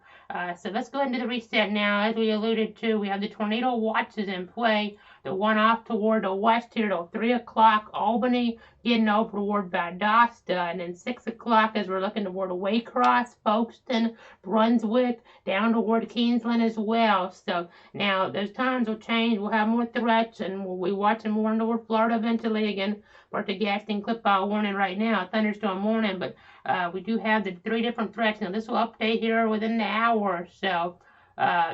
As I get another report in from Chris now at WJHG saying that Chris Smith there, peace-size hail in Mariana too. So let's go ahead now and show you our risk levels. Risk levels right here. You see the enhanced risks in Georgia, really north of I-10 is what we're talking about, the greatest threat here. And this is where we have the potential for some more significant severe weather. A tornado threat covers really all of South Georgia, that enhanced tornado threat here. So we have to be paying attention. Got to be ready to take shelter, putting as many walls between you and the outside as possible here. And now our hail threat, that's more off toward the west. That is as of the last update. We'll see how things change maybe in the next update a little bit. But you see this clipping parts of southwestern Georgia, Albany, over toward Gadsden County. I know I'm keeping the warnings on just in case something pops at us. But you see our hail threat there. And speaking of the hail threat, we have to watch out for some significant hail. Now, some of this may be more off toward the west, but that's just kind of one look at things there. And then our wind potential here, 30% wind potential covers South Georgia, but there is a 15% wind potential as we're getting, especially south of I-10. It's a little different toward the first coast, but you get the idea. And then as we look here toward our significant wind potential, we don't actually have anything like that showing up, but you still could get some significant wind in an isolated nature. So then again, we tried about a tornado threat. Let's break this down as we wrap this discussion up. You see that threat there, but we have the strong tornado threat as we're watching, especially toward areas of southwestern and south central Georgia. Things, maybe this accent right here near I-10 could really evolve. We're just going to have to wait and see. I know the models, we've been watching them, done a pretty good job overall. Talking about 9, 10 a.m. or so with the accent coming into focus. And now we're seeing some more accent here and we're going to have to see how things kind of get going a little more isolated, able to kind of get a more of that inflow into these storms the way this is oriented. And that could be problematic, but maybe more problematic here in at least some instances for that flooding potential as well. We have flash flood warning in play there off toward the west. We're continuing to watch here, and right now I'm going to check velocity, and let's check that other storm, that storm here. I know it's in a pretty rural area, but don't want to leave you guys out here before we wrap this update up. Here up toward, it looks like here is around, it looks like we're talking about the community of Beach here, as well as Nichols here in toward parts of areas here in toward our southwestern Georgia communities. Coffee County, of course, getting into this. So you see the wind here. You see the wind. This is just west of Beach. You see some of that inflow. We'll see if anything rotates. There is a TVS on this, but it's not a clear tornado signature at this point. It's pretty far from the radar, though, and something could touch down with little or no advance warning, as we've been alluding to. So just got to be careful here. This is hard to say. I mean, there could be something in there, and definitely that's some of that hail potential here as we watch that. Now let's go ahead, go back over to our analyzer as we wrap this up. The hail potential a little bit more robust, maybe in toward this storming now Gadsden, and moving from Gadsden really to Seminole, Decatur, depending on exactly how you're looking. I know that black really catches my eye right there along the Seminole Decatur line, and you see that there. This is what we'll be having some of that bigger hail. Let's see if we have anything. Yeah, you're seeing a lowering, so that we have hail for sure reaching the surface here. Not necessarily anything in terms of rotation. Seems like that rotational area weakens some, and the winds maybe a little bit weaker as well. But the hail showing up really clear here north of Chattahoochee. And that movement here, we'll put another track on it east at 45 miles an hour. So let me go ahead and put a tracker on here. You see this, and we see this looking north there. With this going north of Faceville, or close to Faceville, and also getting here further in toward Decatur County, maybe around Climax. Still be watching around Bainbridge, though a warning could be issued for you guys in the next little bit as well. As the Weather Service talking about southeastern Coffee County, they're saying there could be some giant hail with that. So let's go ahead. They're saying the Moody radar here, so I think we had that up. So let's go ahead. I was talking about the hail threat maybe going up a little bit here. So let's go ahead and say that. And you can kind of see that here. That kind of like what we were seeing on our other system in the other storm. This looks like near Sessoms Road. So a lot of this is going to be moving more toward Bacon County pretty soon. But the Weather Service is talking about southeastern Coffee here. So they're talking about this area right down here. I know you can't see my mouse really, so let me go ahead and point it out. We're talking about right in here, southeastern Coffee County. Some high returns here with the DBZ values. In some cases here, they're seeing 70 to 75, though I'm seeing more of that. Yeah, I think they were talking about the frame before, actually, because this is when we were getting some of the higher reflectivity values. That's something to consider as well. But we're watching this still, not maybe seeing it to that level of the other storm, but I didn't mean both storms can't be significant and be producing some pretty large hail at the same time here, folks. So we're going to take a break real quick. They'll be back at the top of the hour, the lunch hour here with more information. To give you here on this Saturday, a stormy day. It's just beginning really that threat, even though we've already had quite a few reports coming in. Atkinson County, numerous hail reports across the northwestern part of that county there in toward southern Georgia. Stay tuned, stay safe out there.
Meteorologist Casey Cloud back here in the Weather Center at the top of the hour. We're gathering the latest information here. I see a flood advisory just came through here for parts of Baker County in Georgia, as well as Colquitt, Decatur, Early, Grady, Miller, Mitchell, Seminole, and Thomas until 4. And of course, we could see that flood threat increase as we look ahead. I know I have the storm behind me here. That's toward Coffee and Bacon County. We have that hail potential. But let's go ahead and reset again here. See the whole region as we did just have a new warning issued out toward Gadsden, Decatur, and Grady until 12:45. This is a severe thunderstorm warning, so we have that wind potential in that vicinity. I'll zoom into that right now. We have 60-mile-an-hour winds, quarter-size hail possible. Quincy, Bainbridge, as well as Havana, over toward Cairo, Wiggum, Greensboro, Gretna, Attapulgis, Climax, Fremont, even getting over toward Littman, Douglas City, Darcy, Florence, Jameson, Rocky Hill, Recovery,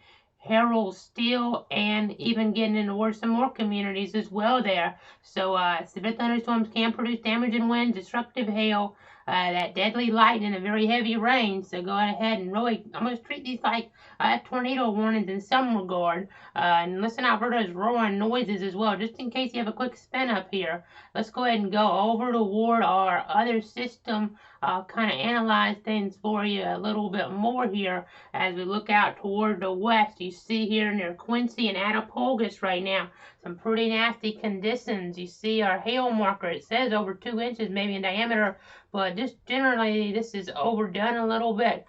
Looking at our other software, it's showing about 0.71, and that's a better estimate on this. So probably, if you split the difference here, what Weather Service did, an inch is probably the most accurate, but you could definitely have isolated areas here with a little bit more. So again, this is overestimating the hail some, but we did get 1 3/4 inches in diameter over toward Jackson County earlier, so something to watch. Let's look at our wind energy in this. You're not seeing a whole bunch, but I can reset this here a little bit in our storm relative motion, and you'll be able to see here some of this near Faceville. As we look down here toward Gadsden County, you're seeing some. I mean, that's a little rotation there near Faceville here as we're looking toward parts of Decatur County. So we'll watch. We'll keep track of things for you. Nothing that's really screaming a tornado right now, though. So that's some good news here. But we're going to continue to watch things, the motion with this, as it seems like the worst right now is going south of Bainbridge. The motion's northeast at 40. So let's go ahead and kind of look here under the hood a little bit. We'll put a storm track here, and you can kind of see some of the worst of this going to be going there and tracking across US 27 between Roy areas south of Bainbridge. I was going to say between Attapulgis and Bainbridge, but you can't really say that because we have another area here where there definitely could be some hail, and that's going to be moving closer toward Attapulgis, maybe even to a little bit to the south of that area here pretty soon, and that'll be crossing US 27 as well. So that's something you have to watch there in that vicinity over the next little bit. So just going to be tracking things here very carefully. We'll go ahead and zoom back on out a little bit here. This is a severe thunderstorm warning for northeastern Gadsden, southern Decatur, and Grady counties here until 12:45. So this is a severe thunderstorm capable of producing a damaging wind gust maybe in excess of 60, maybe multiple, as well as some quarter-size hail. Is located 11 miles north of Quincy.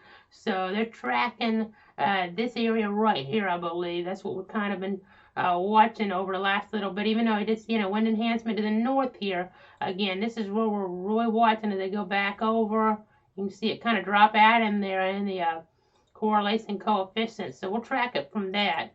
And I know it's probably a little over, but again, that's going to be heading more toward the south here, more toward Attapulgis itself. So we're going to be kind of keeping an eye on that community here over the next little bit. So even though maybe the wind is in a little different spot here to some extent, I mean, some of that wind will be brought down to the surface as well, though. We're just going between some different things, but that is a hail signature, just a little meteorology lesson here. That's when we get that lowering like that, and that'll be crossing State Road 267 here in Gadsden County, probably about right now, in fact. as you see that update here on our algorithm, it's probably crossing that right about now. Again, this is probably about an inch-size hail. I know it says 2, if you can see that on our screen here, but probably about an inch-size hail crossing, high confidence in hail at least, crossing the road there north of Quincy, State Road 267. That road, of course, taking you from Quincy up toward the Fayetteville area in South Georgia. So we're going to continue to watch here. I'm going to go ahead and wrap this update up for now. No active tornado warnings, but you see off toward the west here, severe thunderstorm warnings toward Crestview, toward areas there in the Florida Panhandle as well. So we're going to be watching more of this action come on in, sink down to the south a little bit. It seems like we might be getting this to sink a little bit further down, so we may end up getting some type of watch extension here. Let me double check, make sure it hadn't happened yet, and it hasn't. But might get that watch extended down since Gadsden not under a watch, but they have a warning in play here. So we may definitely see a watch extension, or maybe a new watch, since that one just goes to 3. May get a new watch here that extends down a little bit further in toward the Big Bend, as we just get another warning in here. I know if so much, we kind of, unless they're tornado warnings, don't want to really stop talking when we're in the middle of a different conversation about a different storm, but just kind of an extension on that action there that was really nasty earlier over toward parts of southwestern Georgia. So let me go ahead and flip on over here. We have, of course, our analyzer on. I see a mesoscale discussion just came out, so we'll actually stay on a little longer since we're getting more new information that can happen in these active situations. You see something maybe not as important to talk about, and then we get the new information in, so we stick with it a little bit longer. So actually 3 things to get to here. I do want to clarify, as I'm looking down here on my notes, the Weather Service chat, I know they were talking about that tornado there in parts of Terrell County. It was noted it was southwest of Cuthbert, but actually that is incorrect. It would be southwest of Dawson is where they're talking there in Terrell County, as of course off toward the west is where we're talking about Cuthbert. So that tornado damage, Terrell County Emergency Management, that was southwest of Dawson. So just to clarify that there with the home destroyed. So just looking at some maps there and trying to get a handle on that. But new severe thunderstorm warning toward the north here, Pierce, northeastern Brantley, and our area, parts of Wayne there and Applin as well, out of our viewing circle. This is only moving now 35 miles an hour to the east, again, really slowing down. Jessup, Blackshear, Patterson, Gardy, Screven, as well as Offerman, Jamestown, Bristol, Raybon, Mount Pleasant as well. So we're going to be tracking this here, again, moving east at 35. So in about an hour, we're still going to have this kind of there northwest of Brunswick. If this keeps slowing down, maybe even slower movement, that'll keep it even further away. And then our third new information bit to get in is a mesoscale discussion. We were kind of just alluding to something like this. And we just get an update from the Storm Prediction Center in Norman that a west to east mesoscale convective system stretches across portions of the northwest Florida Panhandle into southern Georgia, and to the south of the thunderstorm complex, warm moist air continues to stream northward off the Gulf of Mexico here, and this has contributed to an increase in mixed layer CAPE, that's energy there, convective available potential energy across the region on the order of 400 to 600 joules per kilogram over the past 2 hours, and recent radar imagery suggests the instability. Okay, tornado warning for Bacon County. That's out of our area. That's good news. That's out of our area. Not good, of course, that we got a tornado warning in play, but you heard that beep. That is covered by the Jacksonville Weather Service. So we'll talk about that in a moment, since we know we're streaming, so you might still have family or friends in that area. We'll break that down in a moment. But again, this is an area that we're watching here as the energy really is around, and seeing the increase in thunderstorm action, the updraft intensity, lightning action really getting going, and the strongly veering with high wind profiles across the region have resulted in an effective deep layered shear here on the order of 60 knots per the recent information coming in there. The KTLH there, Tallahassee, the VAD data, the VAD data there, and the combination of instability and deep layer shear will maintain a severe threat for the next few hours with a strong 0 to 1 kilometer shear values across those areas there around with those 40 to 50 knots. there as well, and the significant varying with the height wind profiles in the 0 to 3 kilometer layer, resulting in those relative velocity values there. That could suggest maybe some type of embedded mesovortices that could evolve here with the MCS. So probably going to see a watch extension. They're saying that in here too. Additional Florida Panhandle counties may need to be eventually added to the tornado watch as it slowly does sink to the south here. As two more bits of information. Again, wanting to kind of wrap this up here soon, but two bits of information we need to get to. We have a flash flood warning now that does clip parts of Seminole County now in southwestern Georgia. It looks like it does here. It just came across. Let me double check that. Yes, Seminole County is clipped by this until 2:15 Central, which is 3:15 Eastern. It's a very small chunk of Seminole County, by the way, but it is barely clipped, and that just says that rainfall potential. Got to really watch out for that flooding potential. The last 12 hours, you see the rain, and you're going to see more of this kind of stream on in here towards some of our Georgia counties. You see these numbers here, and those colors indicative maybe 3 inches or so, and in these yellows, 5 or 6 inches. As we're looking here further off toward the west, I'll move this over even a little bit more here, and we'll be talking about things as we're getting here north of Panama City in the Florida Panhandle, north of the Peniac Springs, near Crestview, getting 4 or 5 inches. There's a flash flood warning there, and we're going to see some more of this moisture really add on up as it translates off. So got to watch that. And then just outside of our area, this is not in our viewing area, so this is why we're not emphasizing it, but a tornado warning just issued for Bacon County here. This is out of the viewing area, but let's go to Analyzer. Actually, I don't have it in Analyzer. Let's go over to GR level 3 then. We'll pop that on, and we'll see what's happening on that software right now. It's kind of hard to see even from the Moody radar. They may be using the Jacksonville radar here. There is some weak rotation in here, enough to prompt a tornado warning. With some of the spin there, it looks like Soybean Road popping on up, State Route 203, and that actually ramped up a little bit on that scan near Scuffletown Highway, just outside of the covered area, but I know the Savannah stations will be on top of that. They are Bacon County, a tornado warning, just one county away there from our viewing circle. We'll continue to watch. Continue to track things here in the Weather Center. I'll be back by the bottom of the hour with more information as large hail now likely occurring there around Attapogus.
Meteorologist Casey Cloud here in the Weather Center. We're getting reports here into the Weather Center now that there is a tornado on the ground based on ham radio operators visual there on Carter Road in Ware County. So we jumped on as quick as we could. Just literally ran here. No actual tornado warning yet, but ham radio operator reporting a tornado on the ground in Carter in Ware County there around Carter Road. So just wanted to jump on. No formal warning yet, but we don't want to mess around with this because there's some rotation here in parts of Ware County showing up within our Doppler off of the Moody radar. So no formal tornado warning yet, but just wanted to get that out to you.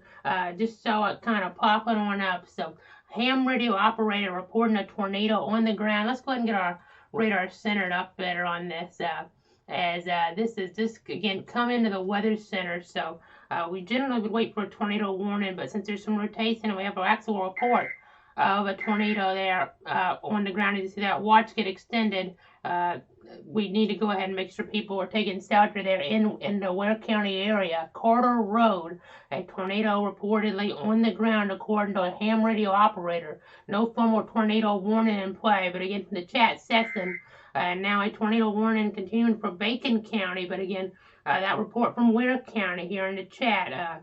So just trying to get you the latest information here, jumping on in as quick as possible as we do see a tornado watch just get extended now until 3 o'clock down toward Leon County and Tallahassee. The line's kind of sinking on down some, so we're watching things, we're tracking. Since there's no formal tornado warning, I think we'll jump back here after a quick look at the newspaper thunderstorm warning that got issued recently here up toward the north for parts of Ware County until 1 o'clock.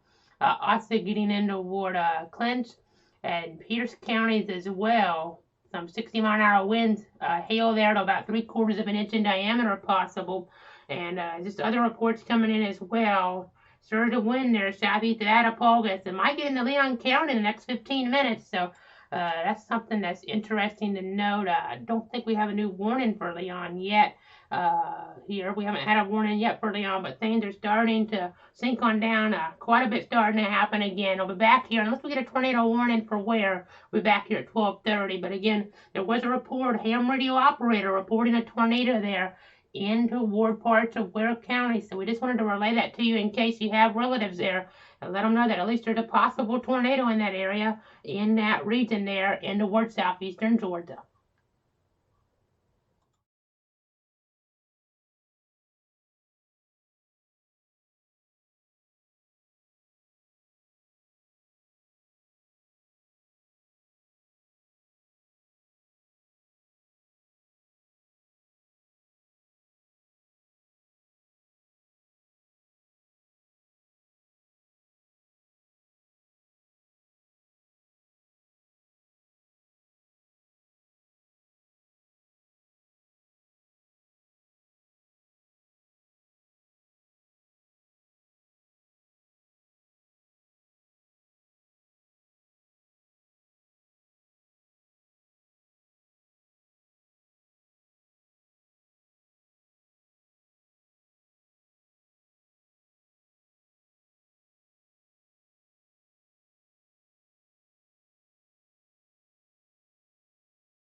Meteorologist Casey Cloud back here in the Weather Center. At the bottom of the hour as we're tracking a severe thunderstorm warning in play here for parts of Gadsden as well as Grady counties until about 12:45. That's continuing now for the potential for 2-inch size hail. And it seems here in the chat a report of a hail situation where the hailstones were large enough to break a windshield of a car they were driving there in toward this vicinity here towards South Georgia. So not what you want to hear about. And let's go to Analyzer and kind of break this down. I know we also had a report of a tornado in Ware County, but haven't seen any more on that. No formal warning was issued, but we'll continue to watch for that as we just saw a new severe thunderstorm warning issued for parts of Leon County. We were just talking about this. It seems the accent's sinking to the south a little bit quicker than we were anticipating. So let's go ahead and go over here. This is where parameters may be more favorable for severe accent are as well. So we got to be real careful here. May stay with us for a few minutes and treat this more like a tornado situation because we don't see hail. And I know our one radar is showing lower, and generally the lower estimates are the ones that are accurate, but based on a windshield breaking in a car, that makes me think the hail is actually getting up there to a pretty big size. So we got to be careful here in Leon County now. 2-inch size hail possible. We're just south of the state line, but we're getting that symbol here. And let's check here for our hail signature. And the latest information, as I kind of reset this real quick when we read the warning out, is a severe thunderstorm warning for northeastern Gadsden, northwestern Jefferson, northeastern Leon, southern Grady, and southern Thomas until 1 o'clock. At 12:30, a severe thunderstorm was located 8 miles northeast of Havana, moving east at about 40 miles an hour here. So, again, 2-inch size hail, 60-mile-an-hour winds. And we're talking about areas that are under this warning include but are not limited to Monticello, Havana, Tallahassee, at least parts of Tallahassee. And we're even getting over toward communities like Darcy, Rocky Hill, Muskogee, Drifton, Calvary, and even in toward some of these other spots like it looks like Moncrief, Festus, Orchard Pond, and even Lois. So again, a severe thunderstorm warning until 1 o'clock here where we could have people and animals be injured by 2-inch size hail. That's what the Weather Service is warning for, and that's what some of our products are showing here. So I'm going to go ahead and pull up our hail tracker in terms of our severe hail, since it seems this might be doing a better job with things. It's right near the state line where the hail potential is greatest. So moving east at 40. So let's put a track on where the hail potential is most significant here over the next little bit. So you see the track, maybe a little south of this even, just because of the line kind of sinking south. But you see here the movement overall based on the warning, probably doing a pretty good job overall. I just noted that this is kind of moving off a little bit. If you can kind of back things up with us here, you can kind of see how it does sink a little bit toward the south here. So that's something to kind of be aware of as well. But I think the track's doing a pretty good job overall. So as we crossing over, it looks like US 319 over the next little bit. Again, we could be having 2-inch size hail fall here in toward northern Leon County. So far northern Leon, we're not talking about FSU or Tallahassee. I know graduation, of course, the next one at 2 o'clock for the College of Business with Business Administration, as well as Management, Marketing, risk management, insurance, real estate, and legal studies.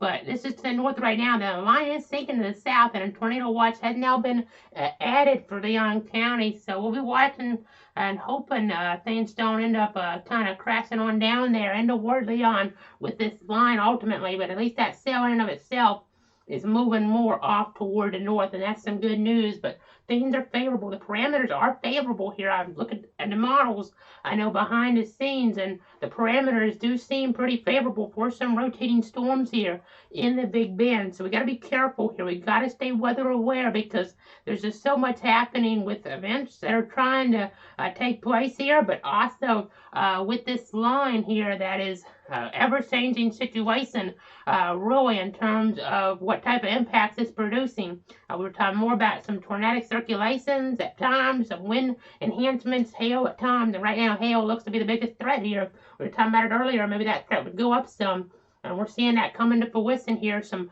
larger hail in toward northern Leon.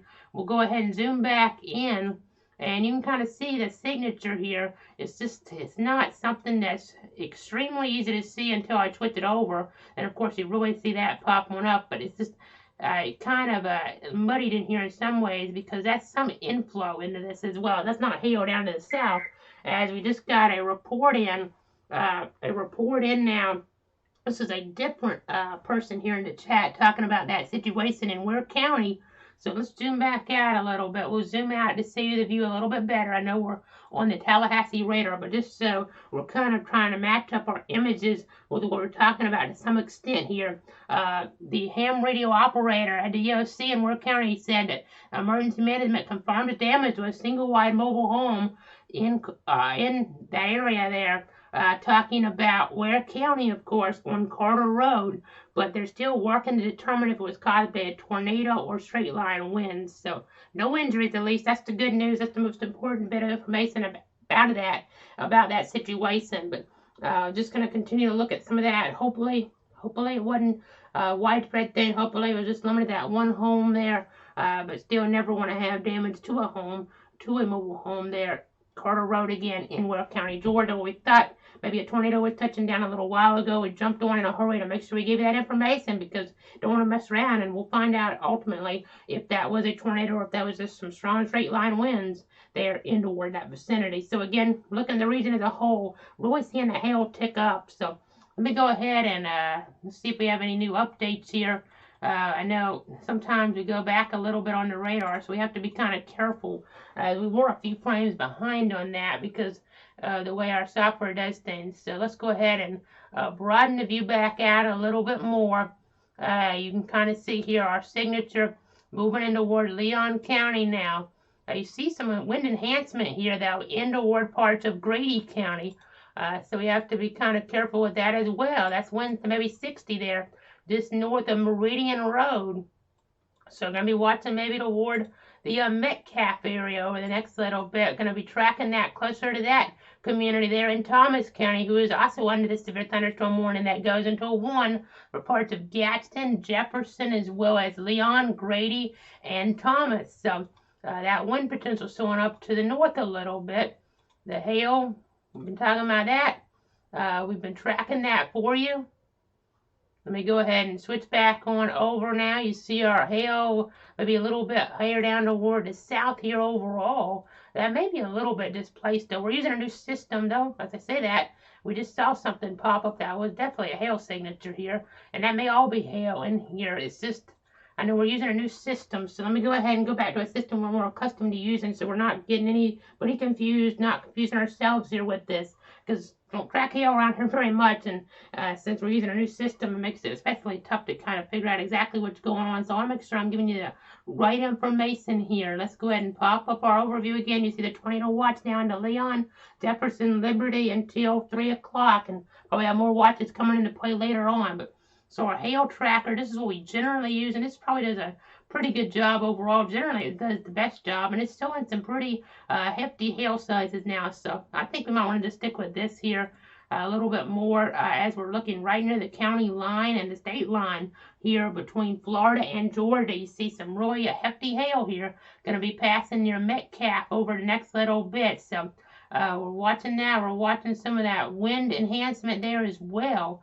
So just have to kind of pay attention. I think the hail is more to the north a little bit, but not too much more to the north. Just want to make sure we're not getting things too displaced here. It's kind of hard to track overall in terms of just not being used to tracking hail like this here in our region. It's luckily a pretty rural area. If this was going over Tallahassee, it'd be getting numerous reports in or going along Interstate 10. But we'll go ahead and take a break in the coverage. We're back by 1 o'clock, but if we get some more information in, we need to jump in earlier, like we did with Ware County, of course, we'll do so here in the Weather Center. Stay tuned, everybody.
Meteorologist Casey Cloud back here in the Weather Center at the top of the hour. I've been looking at some of the forecast model information here, and this is similar to what the radar should have been looking like here over the last hour or so.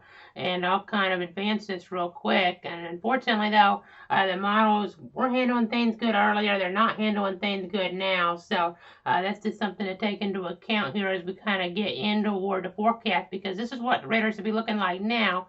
And I'll overlay the radar. You have the storms here pretty far to the south. And I mean, as I look at the model, I mean, the storms didn't even show up here toward northern Florida in the model data for a while. So this is not until 4 o'clock. So we're starting to really go off the rails a little bit with the forecast. So we have to be kind of careful here, because things could happen that we don't expect. The latest update from the Storm Prediction Center did indicate the risk here is cleared a little bit toward Albany, still under a slight risk, though not an all clear by any stretch of the imagination, but at least clearing out a little bit in terms of the higher risk. The tornado threat's also been dropped some, which is good news, but I think the parameters are still there for some tornadic action. There is a tornado watch in play here that's been extended even into Madison, and that watch definitely does coincide with the parameters enough to be watchful of this threat here. A 5% tornado risk is still generally enough for a tornado watch, but we did have a 10% tornado risk earlier, so that's something to kind of bear in mind here as well. I'm seeing that change a little bit, but we just have to be careful, because things could still escalate. There's your hail risk, your wind risk. So technically, the Stark area not under a slight risk at this point, but things can change here. They've changed. The model demonstration there a moment ago was kind of to show you how things were kind of changing. So let's go over real quick to an overview here. Put on our warnings again. We have 2 warnings in the viewing circle right now. One here, storm and storminess impacting the Quincy area there. The worst of this at 12:45 was near Chattahoochee, or about 13 miles northwest of Quincy, moving east at 40. But Attapulgos, Quincy, under this warning, and Havana in the path as well. And then this warning there going until it looks like off toward the east, 145. The one toward the west, we're talking about an expiration on that one there. It looks like at 115, but the one toward the east is northern Jefferson, northeastern Leon, as well as northwestern Madison, southeastern Grady. As you get the latest update on the radar echoes, I'll move this over a little bit so we know we're focusing on this storm here. So again, parts of Jefferson, Leon, Madison, Grady, Thomas, Brooks until 145. Golf ball size hail, 60-mile-per-hour winds here. Located 9 miles south of Thomasville based on the latest radar echoes. So let's go ahead and go over to our analyzer computer right now. We'll pop this on to see exactly what is happening here. And we just got another warning coming on in now. It'll pop up on here in a second. This is till 1:30 for parts of Gadsden, Leon, Decatur, and Grady. Again, things are sinking south earlier than anticipated. So kind of throws the forecast into limbo a little for the Tallahassee area. We just got to be really careful, because things could change pretty quickly here. So if you're having that interest there in that graduation at 2 o'clock, hopefully this whole October gets inside at 2, but we're still watching this action in the north. Eventually it's going to get south here as things do continue to sink on down. As you see the warning there, just kind of filling in the gap this now from the Weather Service office in Tallahassee. That warning till 1:30. We'll go ahead and click on that now. This is for a severe thunderstorm complex located along a line from 8 miles south of Wiggum to near Quincy, moving east at 45 miles an hour. 60-mile-per-hour wind gusts, quarter-size hail. Parts of Tallahassee into this, and Fort Royd, and looking north of Interstate 10, so not much of Tallahassee proper, but Quincy, Havana, over toward areas there around Cairo, and you kind of get the idea, some other smaller communities in there as well. So a lot of this north of I-10 here. Right now, we did talk about north of I-10, but things have sinked further down toward the south quicker than anticipated. So it kind of sometimes throws the model data here into a little bit of limbo. They're not picking up on it, so that means the forecast is going to be a little different in terms of that timing based on this axis moving in toward northern Florida. So we have to be careful here just to make sure things don't start spinning on us, because there are some parameters favorable here for some severe weather. We were going to be watching this maybe sink down later, but now sinking down earlier, in contrast to what the HRRR model has been showing here. So again, heads up, Leon already under warning already under multiple warnings, really, 3 of them in fact here. But this is north of Tallahassee, north of FSU, north of I-10 here. So that's the good news. Lesser population areas for now, but this is going to sink to the south. So just a heads up here. I know our movements. We've been tracking them with our different storm tracks. They'll take off. One of them I had on from a little while ago, but I mean, we'll go ahead and do, based on the latest track here, they're tracking this east at 45. So let me go ahead and kind of put a track on this, and you can kind of see that still movement here might be a little bit off, but because I'll go ahead and kind of demonstrate here. I'll back this up, and you'll be able to see with this, we are seeing some sinking to the south, to some regard, in some regard at least. So that's the storyline there. Let's go ahead and loop this axis. This will help us out some. You'll be able to see what I'm talking about a little bit better here. It's not sinking a lot, but it's sinking enough here that we just have to kind of watch, because you can kind of see things gradually kind of coming together here closer toward that state line to some extent. It just throws things off a little bit here. As I'm looking now, just kind of watching this in motion a little bit, I do note a little bit it's not sinking quite as fast as I thought it might be. It seems like it's starting to orient itself a little more to the east, and a little note on that, even though we're further south than what we were here earlier with the movement. If it starts orienting itself to the east, then we're going to be talking more of a flash flood threat north of I-10 here versus maybe south of I-10. And that'd be good in that, not good for the flash flooding, but at least keep it out of Tallahassee, the urban area, which would be more vulnerable to significant flash flooding if we got a train of rain like this. So there's give and takes here with all these different scenarios. I know you don't want to see it in your backyard, but we have to kind of just look at things here and put a positive spin on them to some extent if we're able to. So just watching that loop, it's just kind of interesting to see that motion. So I'll kind of put my mouse on here, and you can see he had the storminess go down to the south of that a little bit, but it's not sinking to the south too much at this moment. So that's some good news for Tallahassee, positive news for them in toward other parts of Leon. You might hear about warnings in Leon, but I know if you're looking toward the north, you're probably seeing that storminess. And in fact, let's go ahead and see how things are on the FSU campus right now. We have the FSU Weather STEM camera, so I'll go ahead and move away here right now. Let's go ahead and pop on our viewpoint of this, put this in our system. You'll be able to see that storminess there, not at FSU right now, but just around.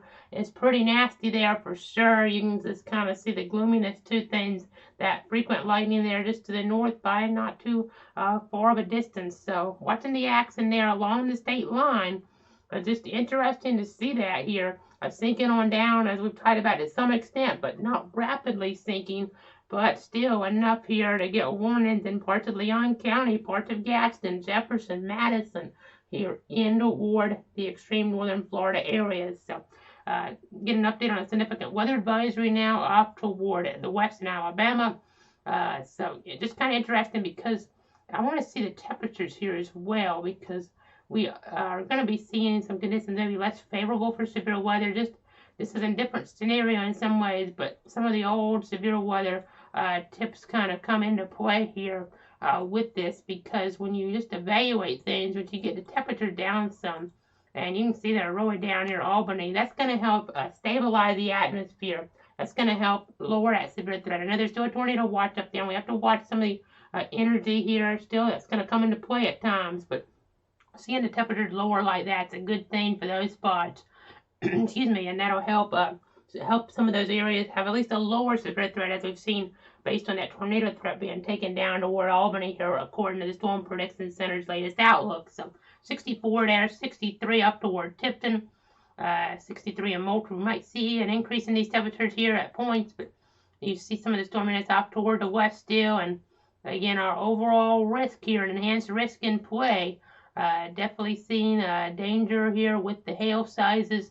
Haven't looked at the hail sizes in a little bit, so let's go ahead and pop this up just over an inch right now as we look here between Monticello and Thomasville along the state line. You're going to be seeing this track on off here a little bit further. You're going to be seeing this get here into parts of Brooks County, Lowndes County as well. So going to be tracking this for sure as we go ahead And note that movement here is still off toward the east at about 50 miles an hour or so. So let me go ahead and kind of refocus that just a little bit here on the screen. You can kind of see what we're talking about as we frame that up. Just checking the latest information here. Getting some different reports in from the Weather Service in Jacksonville and Tallahassee still. So definitely seeing that hail potential. This is going to be our live hail tracker as I put it on now, where the hail could be falling south of Thomasville here between Monticello and Thomasville. So in fact, we're talking about US 19 there. So US Highway 19, where some of the worst of this is falling right now in toward part of, it looks like, Thomas County. So that's where our greatest threat is at the moment, but we have to just watch this because it might get a watch and play. I've seen this scenario along I-10 set up before this time of year. I know we had some storms. We had this scenario earlier this year with a tornado there that touched down at the airport. That was a little bit further to the south of I-10. And back in 2015, I believe it was, we had a storm really evolve here or northeast Tallahassee and get several tornado warnings on it as it tracked going off toward the east. So something to kind of take into account. So I'll go ahead and take off our meso fuel there for now. We'll put back on our outlook because I do want to kind of break some things down here for you. I know we have the accent off toward the west now, but again, we're going to go ahead and kind of step on over here a little bit as we see here the enhanced risk in play. You see this enhanced risk, including Waycross, including Brunswick. That's up to watch over toward the south here as well. So Kingsland, for instance, going to be watching you guys there down toward parts of Camden County. So we're just going to continue to track things here in the Weather Center, give you the latest information. I know we're at 81 where I'm at right now. So hopefully the forecast holds enough where we don't have this dip down too much into north central Florida here later, earlier on rather than later on. But again, we'll continue to watch as the tornado watch has now been extended. It looks like in toward parts of northern Florida, as I kind of thought might happen. So we'll see this pop up live here, folks. This got extended here for parts of, it looks like Baker, Columbia, Hamilton, Nassau, and Suwannee until 6. So seeing this dip down a little bit earlier than anticipated. So just have to be kind of cognizant. And that accent there toward the west is, there's your counties popping on right now here on this Saturday. So there's your latest information. You now see a tornado watch coming into play now for areas like Live Oak, Lake City, McClenny, and in toward Arizona, Fernandina Beach. But you got to focus more north of I-10. I know it's a little bit misleading here, but as we're watching, really watching north of I-10, it's just a matter of the way you do the watches. You can't exclude southern Columbia, southern Suwannee. So that's something, because if we were watching more here, the way the counties are configured, if we were watching more down to the south of the threat, then maybe we're talking about Union and Bradford being added. But because of the threat being north of I-10 right now with a general east movement, but some south sinking, that threat should still stay north of I-10 through 6 o'clock, I think. We can see that at least in toward north central and northeast Florida. Now, the Big Bend's a different story because the line's further down toward the south. Eventually, it's just too close here. Even if it's not sinking to the south too rapidly, it's going to be sinking south of I-10 here pretty soon, really. You're starting to see some of this rain accent already get closer. The severe accent still pretty much north of that here at this moment, and the general eastern movement is going to preclude that from sinking too far south too quickly. But we're kind of in a situation you just have to watch the radars here, since the models aren't handling things good. The HRRR model not handling things good at this point. I know it was handling things good earlier, but sometimes you just kind of have to go with the flow per se here. I know they're going to be cleaning up the damage in southern Georgia. We're going to be watching the storms here along the Florida-Georgia border. I'll be back at 1:30. Excuse me. I'll be back here at about 1:30 unless we need to break back in sooner with more information. Stay tuned.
Meteorologist Casey Cloud back here in the Weather Center, the bottom of the hour, as we continue to watch a severe weather threat, especially north of I-10. We're really focusing our attention right now. You do see some areas south of I-10 under a tornado watch, but again, the big threat right now is north of that delineation there and right along the Florida-Georgia border. Really, you do see a flash flood warning that was just recently issued here, covered quite a few counties, in fact, as we're looking toward areas of southern Georgia until 3:30 Central, because it also extends off toward the west there as well. But 4:30 Eastern time, we're talking about some of these different counties in here. I know the text of the warning I didn't include all of those, but we're talking about Brooks and Thomas and parts of Decatur as well, as I'm seeing some different reports here, which we'll get to in a moment. But just seeing some different levels here of rainfall. The last hour or so, we'll break that down now to where Thomasville, we've seen 2 inches or so, 3 inches in some spots though, with the higher rainfall rates, at least potentially, that some of this could be hail contaminated. And then getting also here over the last 12 hours or so, you see even more rain, especially towards southwestern Georgia, Seminole and Decatur now, estimates of 4 or 5 inches in some of these different communities. So got to take that into consideration as the Weather Service is talking about several reports here of 4 to 6 inch rainfall amounts here, especially toward the Panhandle, Walton, and Holmes and Jackson, where roads underwater now, and that increased the threat to considerable, and we'll be watching that considerable threat as it does evolve more into towards South Georgia here over the next little bit, as the thunderstorms continue to develop further west, according to the Weather Service, as we've noted, here in towards southern Alabama, and the severe flood threats will continue through the afternoon and evening. So that's going to maybe escalate things even up to a higher notch of flash flooding potential if things really stay focused in that similar area. Hopefully we don't end up seeing that here, where things will end up being a little bit offline per se, so they don't track across. But I know the Weather Service just sent out some more information. Let's go ahead and reset here. This is Jacksonville talking about some things, and based on what I'm seeing here, we may go ahead and switch feeds pretty soon because of what they're saying here, because I want to make sure we have people up to date really. Since you see the description, it says southern Georgia, but now we're starting to see this translated in northern Florida. So first off, we did get maybe a tornado there, just talking about that, put in the storm report system toward Bickley there in Ware County. But then the latest information here is concerning the atmosphere will remain very favorable along the Florida-Georgia border this afternoon, where scattered severe storms with a few tornadoes possible. And as I've noted, I've seen this in the model data, and with this lined up in south like this, a significant tornado could evolve here. Hail, very damaging winds from I-10 north into the southern part of southeast Georgia between 2 and 6.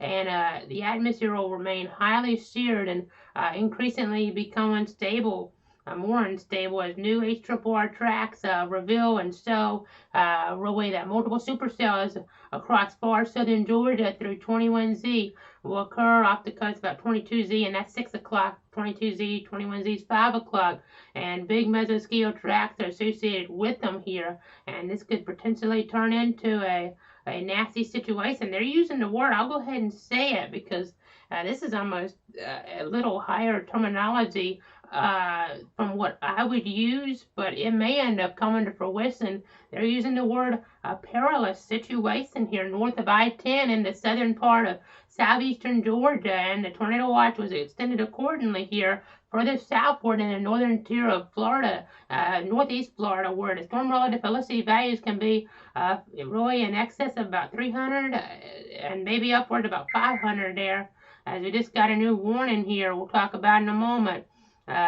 Maybe a little higher in Camden and Nassau, where the moisture convergence will be optimized. So a little surprised they're using that type of wording here, perilous, but we'll go ahead and kind of just indicate that here, that's the wording that they are using. This is gonna really, I mean, they lowered the tornado risk at the Storm Prediction Center, but based on these parameters, we really need to watch here toward the first coast. So we're just going to continue to watch toward northeastern Florida here, north central Florida, as you're kind of looking toward maybe Columbia, for instance. So definitely be watching here. The latest warning this came out is for areas here around Quitman. So let's go ahead, break this down here. Let me make sure we don't have a let's see. Okay, there's a tornado possible tag. So we may want to go ahead, if we're going to switch over, we might go ahead and do it, or we might just go ahead and write this out on this feed.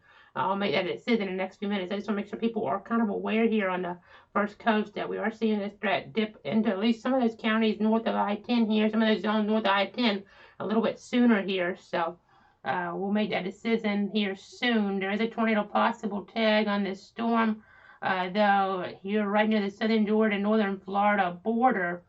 And there's some rotation here, so we may just go ahead and stick with this feed, because the thing about this is that I don't want to go off and then have a tornado warning issued immediately after that. Just causes some type of problems, really, and that we're not able to get you all that information as quick as possible. So some rotation here into Brooks County, and now a tornado possible tag with a severe thunderstorm warning for northeastern Jefferson, northeastern Madison, southern Lowndes, and southern Brooks until 2:15. A severe thunderstorm located near Quitman, moving east at about 55 miles an hour.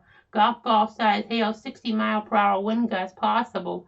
Lake Park, Quitman, Valdosta, I-75, exit 16, Rimerton, Dasher, Dixie, Twin Lakes, Cherry Lake, Panetta, Valdosta Regional Airport, and getting even over to I-75 at exit 5, Colleyville, the Brooks County Airport, and Blue Springs. So going to be watching out. There's some wind enhancement here, so we're going to keep this feed going, because I don't want to, I know we're right on the border, and I've tried about this thread, just kind of keep the stream going.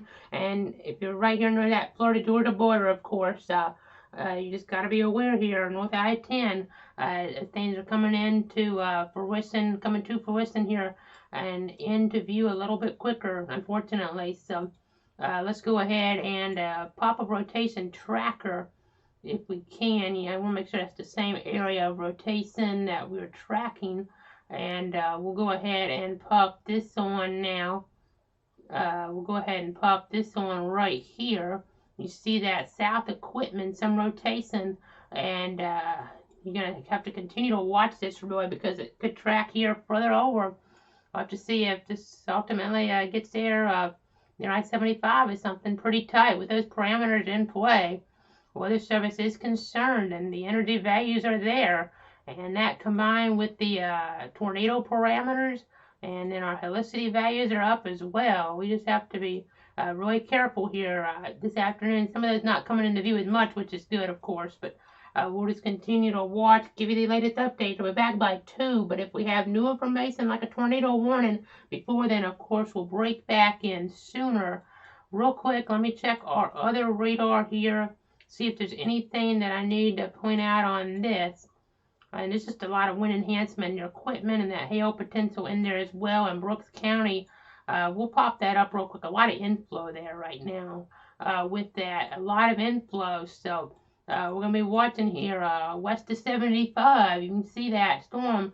We're talking about State Road 33 here potentially with some of this. So parameters might be a little behind on this, but definitely seeing some of that hail potential in here, and just kind of watch to see if we get a spin up tornado out of this. You see some of those higher velocity values indicating some higher higher wind speeds here, reaching the surface in some of these communities. So we'll keep you updated. Be back at 2, unless of course we get some information when we need to pop back on sooner.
Meteorologist Casey Cloud back here in the Weather Center at the top of the hour as we continue to watch severe storms here along the Florida-Georgia border right now. I know I just kind of reshared and shared my video out there just a little bit more to make sure everybody kind of knows what's going on, because the Weather Service in Jacksonville is really concerned here for that time frame between 2 and 6 p.m. here along and north of the I-10 border going in towards southeastern Georgia as well. I-10 road there we're talking about, of course, and the Florida-Georgia border.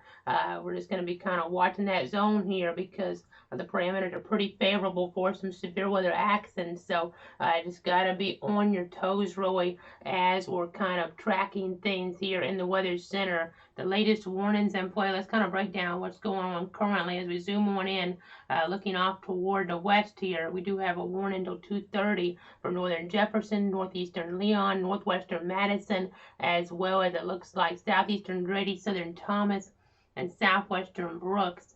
The storm was located northwest of Monticello, 7 miles northwest at 1:39.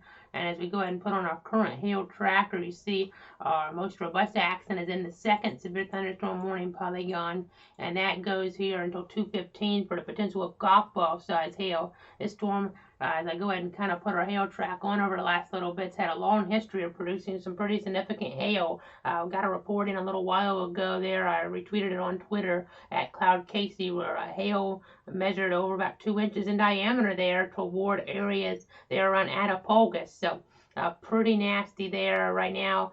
We're tracking this here as we kind of get in a little bit tighter, getting closer toward Interstate 75. Luckily, we've been in pretty low population areas, but going to pick up that a little bit as we get toward I-75 here. The hail not as large though, and that's some good news. You see that between Kinderloo and Clayettville, and it's moving on off here further toward the east here. As you see the warning issued by the Jacksonville office as well here. This one goes until about 2:30 for 70-mile-an-hour winds, and it looks like the potential of quarter-size hail over Fargo, around Statenville, Mayday, and Needmore as well. So going to be tracking that wind risk here for sure. You're seeing this kind of translate off from the from the Tallahassee jurisdiction into the Jacksonville jurisdiction. That's something to take note of as well, as things really look nasty on our velocity mode, on our Moody Air Force Base radar in general. So let's go ahead and pop this up here. We're going to pop this on the screen and you'll be able to see what we're talking about here as we're looking north of I-10. Kind of pinpoint some of this, in fact, here. As we look, you see just there again, I-75 is where we have our worst acts and some really high wind values showing up here in towards Lowndes County right now. So be inside, be away from windows. I know we haven't harped maybe on some of these thunderstorm warnings like we would at points. There's just so much going on, and we want to make sure we're ready when we have tornado warnings or a more extreme situation for even a higher populated area, because this is an event that's going to last here in toward the overnight hours, at least across parts of the region.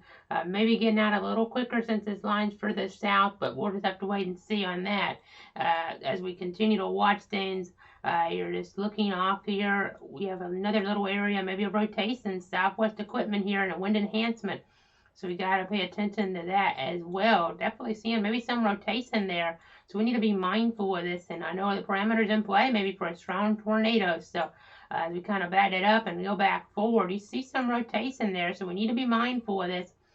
Here near it looks like US 221. So got to just pay attention there. We had the flash flooding threat as well. Bainbridge flash flood warning. Looks like we had the flash flood warning updated here. Different information coming on out. It looks as if they took away the warning that went further east. I think there's a little bit of confusion, maybe missed input there in terms of the issuance of the polygon. But there's a flash flood warning for Decatur and Seminole, the more considerable threats further to the west. I know the Weather Service is just so busy, so many different areas to watch here. So talking about Bainbridge, West Bainbridge, Attapulgis, where they've already seen the hail so large.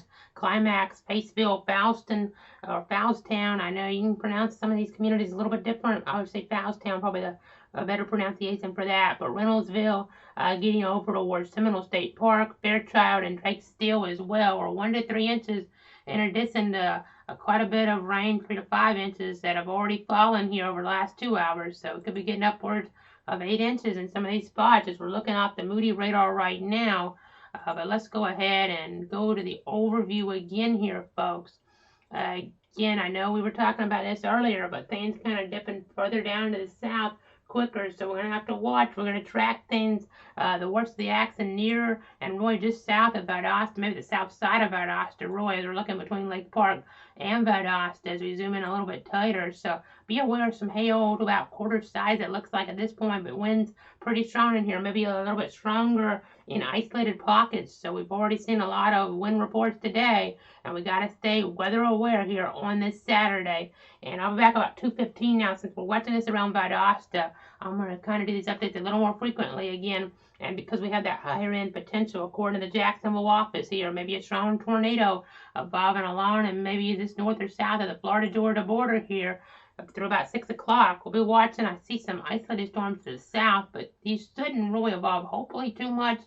But we'll watch them, of course. You never know here, as the models are not handling this very good at this point. They were handling it pretty good this morning. Squall line timing on the initial squall line, ERRR almost hit it perfect, but not seeing things handled very well at this point because this was supposed to stay in southern Georgia until late in the afternoon or the evening, even before we saw a line off toward the west kind of get going and kick on in. So we'll just have to kind of play things by ear and be back about 2:15 with more information. So stay tuned, stay safe out there. And in some of these severe thunderstorm warning situations, you almost want to treat them like tornado warning situations because they're a little bit higher end type warnings here. As I see a report from Jefferson County, a tree down blocking the southbound lane about 1.5 miles from Cox Road.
Meteorologist Casey Cloud back here in the Weather Center where we just got some breaking information in a tornado warning for parts of Jefferson, Madison, Brooks, and Lowndes until 2:45.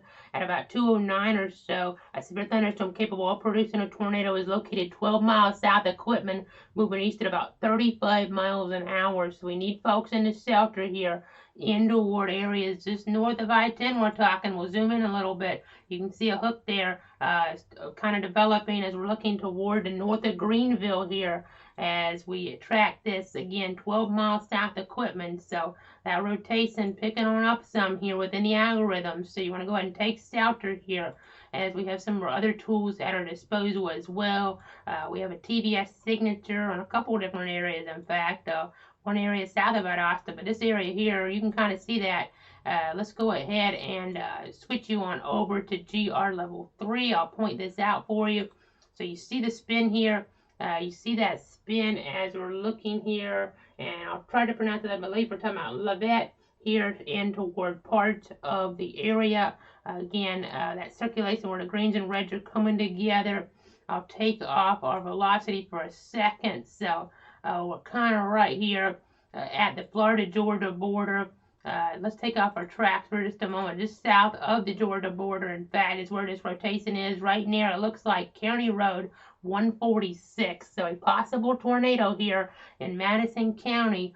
We're tracking that, moving off toward the east at about 35. And in fact, let's go over to one of our other tools we have right now. We have Analyst. We have another TVS kind of developing south of the radar, Roy, and southwest of the radar, south of Valdosta proper, but the one with the warning on it is where we're more concerned right now, obviously.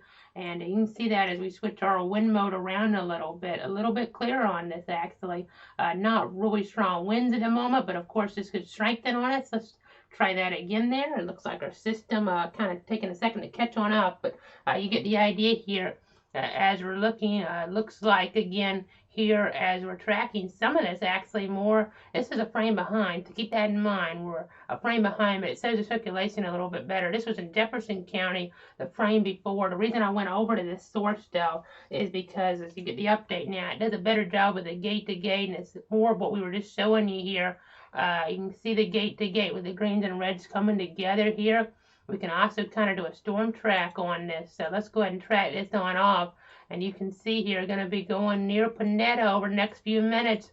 We also have areas there around Clyattville, Lake Park, under this threat. May have to see a tornado warning issued for parts of Hamilton, depending on exactly how this tracks. If we kind of see it track a little further to the south, but may just miss Hamilton. We'll have to wait and see. The overall trajectory would put it very close, but just out of Hamilton as it tracks here. Again, it just moved out of Jefferson. We saw the frame beforehand, but again, the gate to gate here right now, not terribly high wind values, but still, that doesn't mean we couldn't have a tornado on the ground here. No debris drop out, and we're pretty close to the radar, so that's a good sign at least. But again, things can change, and our other radar updates a little quicker, but this does a better job kind of analyzing the atmospheric situation as the storms try to have their wind potential reach the surface. So again, we're going to go ahead now and look here. You see our track, a tornado warning.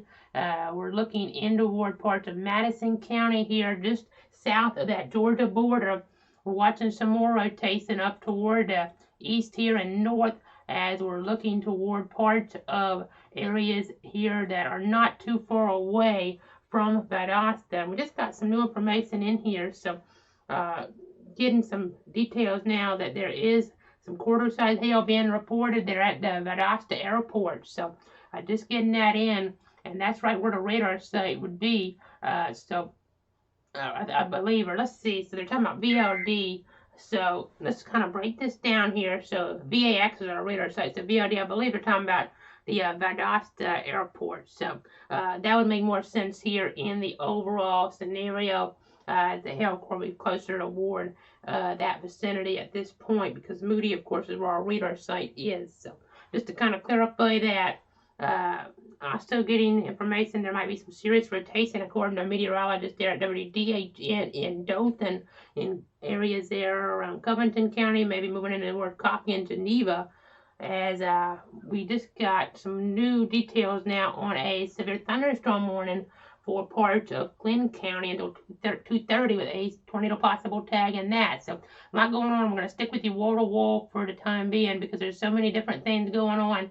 Again, if you're tuning in for our 2:15 update, we had to break in a little bit sooner because of a tornado warning in play for Jefferson, Madison, Brooks, and Lowndes. I know we were doing half-hour cut-ins, but we transitioned here at 2 to go back to 15 minutes with those cut-ins because the things are ramping up. And as you've seen now, a tornado warning being issued, things are definitely ramping up once again here.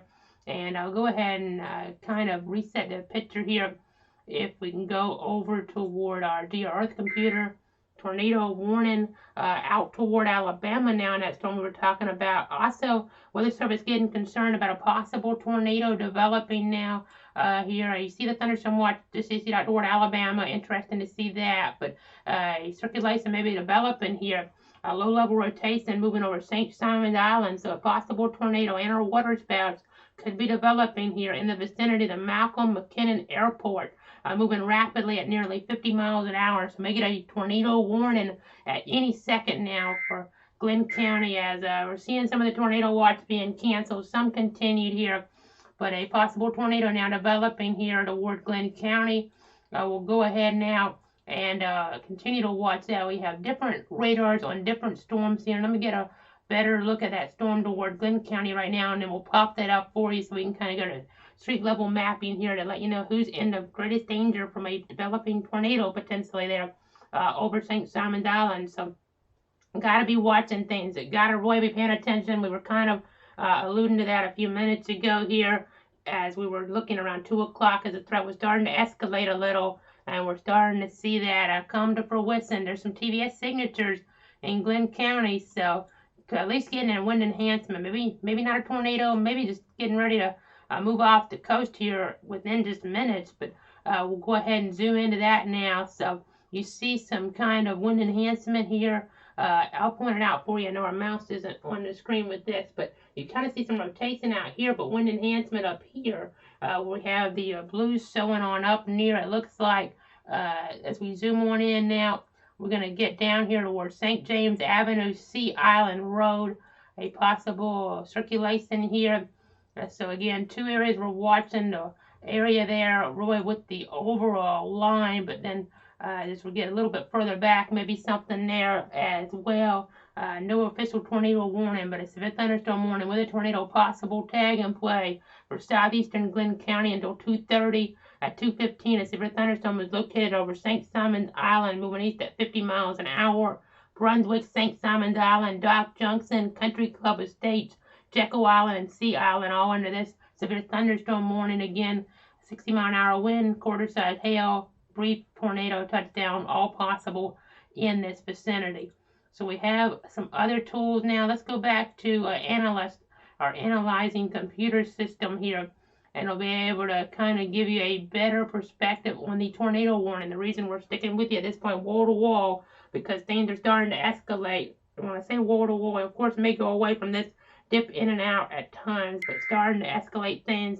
Another tornado warning now for Coffeedale and Geneva. That's the storm out toward Alabama and not in our area, so we'll kind of keep an eye on that, talk about that here, see how it may affect our area at some points. But you see rotation here. We're tracking it in toward parts of Madison County, so gotta be taking heed here with a possible tornado. Maybe not quite as tight in some ways, but you have to be kind of careful seeing that in other ways. So I do think we're getting some feedback here on the radar, which makes it hard to tell. It does look like the rotation generally has weakened on this for the moment, but don't let your guard down because things can change in a hurry. A tornado warning in play until 2. Looks like, let me get the time right, 2:45 on this, 2:30 for the thunderstorm warning toward Glenn, 2:30 on the thunderstorm warning toward Glenn, 2:45 on this tornado warning. So going to be watching that. Let's go ahead now and pop up our base reflectivity once again. We're looking off the Valdosta radar. You see that little notch here. I'll put my mouse on it. You see that little notch. We're just watching to see if a spin can get down to the surface here in this area. A tornado warning until 2:45 for parts of Jefferson, Madison, Brooks, and Lowndes counties. We'll go over now. I know we run these down from time to time, but Always, if we're getting some new viewers in here, I want to run down our tornado safety tips as well as we still watch that storm around Brunswick. I'm going to go ahead and get our tornado safety tips up so we can break these down for our viewers at home. Again, a tornado warning in play here till 2:45. So here's your tips. A tornado watch in play, conditions favorable. Of course, you want to have multiple ways to receive alerts, but now a tornado warning in play for parts of Madison County, as we've been alluding to. Again, there's some other neighboring counties as well there with that circulation now starting to get more in toward southern Georgia a little bit as we're tracking that more toward Brooks and Lowndes and more away because of a little northerly jug and things here. Overall, the line's dipping south. It seems that circulation's kind of just dipping in toward parts of Georgia, or at least right at the line there, right near State Road 33. I mean, as I kind of look at things, I mean, there's a chance it could be kind of dipping here in or out. It may still just be south of the state line, but it's very close, and you can't really determine that exactly on radar. But again, our tips are up on the screen. You want to seek shelter inside a sturdy building, get as many walls between you and the outside as possible, and protect yourself with a bicycle helmet. Maybe because falling debris could be a hazard as well, as things could increase in significance here. We have a threat of significant tornadoes. Weather Service in Jacksonville, really concerned here, maybe even more so than the Storm Prediction Center, but just different perspectives sometimes on different situations here. Just have to be taking heed. I know that thunderstorm watch, by the way, as I see it here now. We'll go over back to some other sources. I'll make sure I have them all up here so we can kind of give you an overview of the situation. Let's go over to Earth. Let's go to GR Earth because this kind of helps us out a little bit. This will kind of help us out, figure out what's going on here. And I'll even back it up further to the west. So that severe thunderstorm watch to the west now goes all the way until 10 o'clock Eastern time, 9 o'clock Central in the pink color here. So I'll go ahead and kind of walk on over, in fact, point this out for you here. You see this in our pink color. Again, that's a severe thunderstorm watch as we have some tornado warnings in play here. Some tornadic acts potentially evolving here as we're getting toward parts of, it looks like, southeastern Alabama, as we've already alluded to today in just the last few minutes, with tornado warnings out of our area right now for Covington, one of those polygons till 2 o'clock Central, and another for Coffeedale and Geneva until 2 o'clock Central. But we'll be watching those, tracking those to see east at 30, a slower movement, and I think the conditions are less favorable for severe weather here to the north. We've kind of talked about that, but still we have to kind of keep an eye overall. It's only 62, 63 here as we're looking up toward Albany, but there is a risk, not as high of one as there is near the Florida-Georgia border, that we will have those warmer temperatures really helping to fuel things, but there is some type of risk, so we'll watch here to see if something kind of holds together for a little bit in towards southwestern Georgia. I'll take off the radar, take off our watches real quick. Let's go ahead and pull on the risk area overall. You see the enhanced risk kind of dips Albany out of it because of the cool air, though. Maybe more time to re-energize off toward the east. We'll just have to wait and see. Just going ahead and looking here on the chat session, trying to give you the latest. There's so many different reports coming in. It's going to be a handful of reports, really, when we're talking. I mean, not just a handful. I guess that's not the right wording for it. The right wording for it would really just be a stack of reports here, because there's just going to be so many different things based on what we've seen. So much damage, so many issues, and in fact, let's go to power outages. We haven't been on that in a while. So let me go ahead and get that up. We'll try to give you an update on that as we still watch that tornado warning until about 2:45. We're kind of sticking with that a little more frequently at this point because we have that potential for this to kind of evolve further to the east in a more favorable environment. So again, we're going to continue to watch. I know Florida power outages. Let's go over there right now. We have that up on our system. You'll be able to see here 4,712 customers in the dark as of the 213 update from poweroutage.us. And we'll kind of swing the mouse around a little bit and see a little bit in Jefferson, but some more off toward the west here. You kind of get the idea. Santa Rosa, 2,000 or so. It's about about a third to half of those into Ward Santa Rosa County. I'll have to see how some of that accent translates that's been in that region, or just kind of keep an eye. I'm not exactly sure if those might have been from earlier storms, but still seeing some accent in that general vicinity. We'll have to watch as well, of course. And then as we get up here, you see Alabama 16,453 in terms of customers out of power. 11,959 customers in the dark in Georgia. And you see southwestern Georgia, quite a few outages. Grady County 768, 459 in Decatur. And these are at least customers that are tracked. So some of these might be, in some of these counties, these numbers might be a little higher than what you're seeing here. But none set up for Seminole, but Miller 280 customers in the dark. Baker County in Georgia, 579 customers.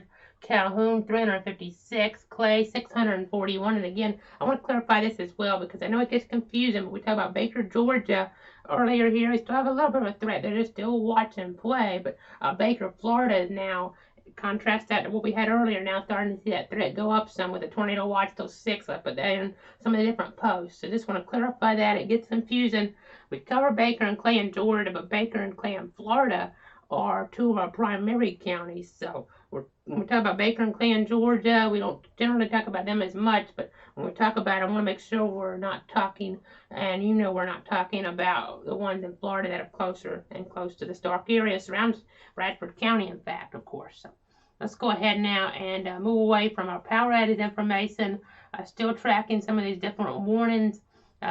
Busy map here on this Saturday. You see here the warmer temperatures to the south. We're just going to kind of hope that this doesn't get into that as much because our conditions are more favorable for the severe weather in areas that are more energized, of course. And as you look here, our tornado parameters unfortunately kind of matching on up as well. And when you have those interact, that can be problematic here. And we just have to be on guard. Whether it's in Jacksonville, Roy concerned. I mean, I'm pretty concerned. But the wording that the Jacksonville office used is actually even maybe higher than what I would go, and that's really something that you have to be mindful of. As we just got an update now on the tornado warning for Jefferson, which has now been cleared out. We do still have Madison, Brooks, and Lowndes though until 2:45. It looks like here at about 2:27, a severe thunderstorm capable of producing a tornado and winds at 70 miles an hour was located 9 miles west of Lake Park, moving east at about 40 miles per hour. So watching this carefully, let's go back over toward, I believe, our analyzer again. We'll try to give you the very latest here on this, getting some type of TVS, but some of it's kind of cluttered up, but I do see the rotation in here. Let's make sure we track this off. It is in Georgia now, what we're tracking, it seems. So let's go ahead and switch you on over toward our analyzer computer. You can see here the circulation's about 9 miles west of Lake Park, moving east at 40. So this is our circulation right in here. You can see some of these colors come together. It's even clearer if you watch back previous here on some of these other frames, but you can kind of watch that. So we'll track this on off now. You see areas near Cliville, Lake Park over the next little bit. Under this thread, it looks like it's going to go north of Hamilton County at this point. Though the overall scenario, things are dipping south in some regard, though.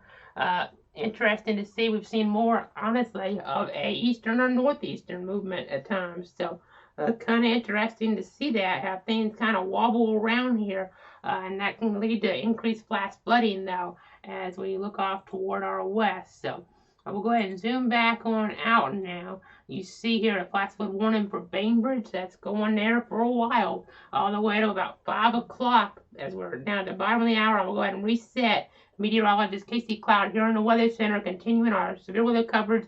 A tornado warning there, parts of Madison, Brooks, and Lowndes until 2:45. With some rotation, still getting some TVS signatures, tornado vortex signatures to pop up at times.